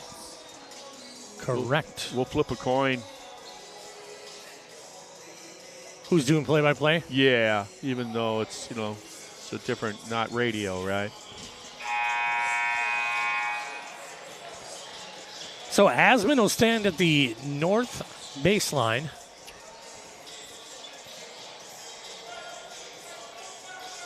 I'm glad you know which end is north. Yeah, I do. If the sun's not rising or setting, I'm all done, messed up. Oh, yeah. Would have been a lousy farmer. Here we go. Asman will get it into Bunders. 21 seconds on the clock. Good pressure in the backcourt. Max Justic. Yeah, milk that clock. Oh, good coverage around. Bunders puts it up. Basket is good. 12.1. Timeout taken. 73-68. 5-point lead now for the Muskies. Yep. Inbound quickly and a timeout or a foul. Yeah, so they'll go for the steal and then foul immediately if the steal is not successful. Full timeout. Let's see. 9:27 is the time. We'll see how long this 12.1 takes to play out. My significant other asked me, what time are you going to be home? I said, 9-ish, because she was going to boil up some pasta for my Cincinnati spaghetti. And so it's going to maybe have to be reheated. Maybe it's just overcooked. A little overcooked. Yeah, past el dente. Yeah, no. Further than el dente. Yeah. Fun working with you, Jason. Yeah, you know, we did college football, and that was fun. Nice to see Coach Marshall come back and take care of business with the oldest college rivalry in the state of Wisconsin with the Vikings of Lawrence University. Took care of business, finished at a 5-5 season. So congratulations to Coach Marshall, his coaching staff and players to finish the season on a win. All right, here comes the inbound from Jackson Dillon. 12.1 remaining. And they'll get the foul. Well, yeah, in a game like this, you're wondering, I got to stop the whistle. Coach said, I got to stop that whistle. Got to stop that game. Got to hear that whistle. And you just don't like, hitting the heck out of somebody. Yeah. Sanjay Hunter at the free throw line. He's got a chance at 30. That one is good. Give him 29. You think if I said something, he'd stay at 29? This guy's a heck of a free throw shooter. And he makes it for 30. Woo. We're both relieved. Yeah. Jarton Davis sliding across the floor. Yeah, get up that back teen again. We saw that in the women's game. Back teen. That was some stuff, wasn't it? Man, when you were a kid in the 60s, it came in the idea was it didn't burn like iodine and some of the other things when you got your scrapes and scratches as a kid. That was the selling point. It was clear like water, and it came in a little white plastic bottle. Green top, right? Yeah, green top, green print. And might have been a little touch of red in there, and it was back teen was the big thing. Don't know what happened to them. Well, I got to think that half the viewers, a lot of them are parents, and they would have maybe heard from their parents about that. That's true. Their great grandparents. Oh my. 75-69 here. Lakeland's going to get their win. Ripon will still be in search of their first victory, and it's not going to get easy as they host. Are they the Phoenix, Carthage? They'll come in, very well-coached team. Ranked top 10 this year. Made it into the NCAA tournament a year ago. And they just reloaded, and they got some prolific scorers on that team. One of them, a former Riponite high school star. All-time leading scorer at Ripon High School. Yep. Riley Brooks. Coached by his dad. Also former Ripon College player. That was a great team his dad played on. Yep. For Bob Gillespie, who half of this court is named after.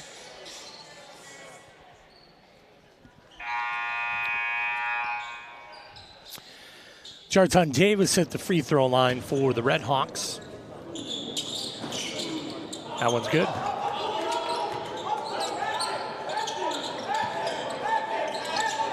Steal, steal, steal. Foul, foul, foul. 5.9 remaining. Foul. Watching the UW Green Bay men against the Minnesota Gophers. I don't know if you caught that action. I did not. Woo. Yeah, it looked like with 2.1 seconds, Green Bay ties the game. Former Oshkosh High School star for Green Bay ties it. Less than 2 seconds, half-court shot, nails it, Minnesota Gophers. Oh, whoa. But on the replay, the still ball was coming off the hand, so it went to OT. Oh. And the Gophers pulled it out. 77-70, Ripon. Let it Get go, a three. Sam. Chucks one. Leone bucks it in to bank it to make it 77-73. the final. Hey, want to thank our team again tonight for helping us do this broadcast.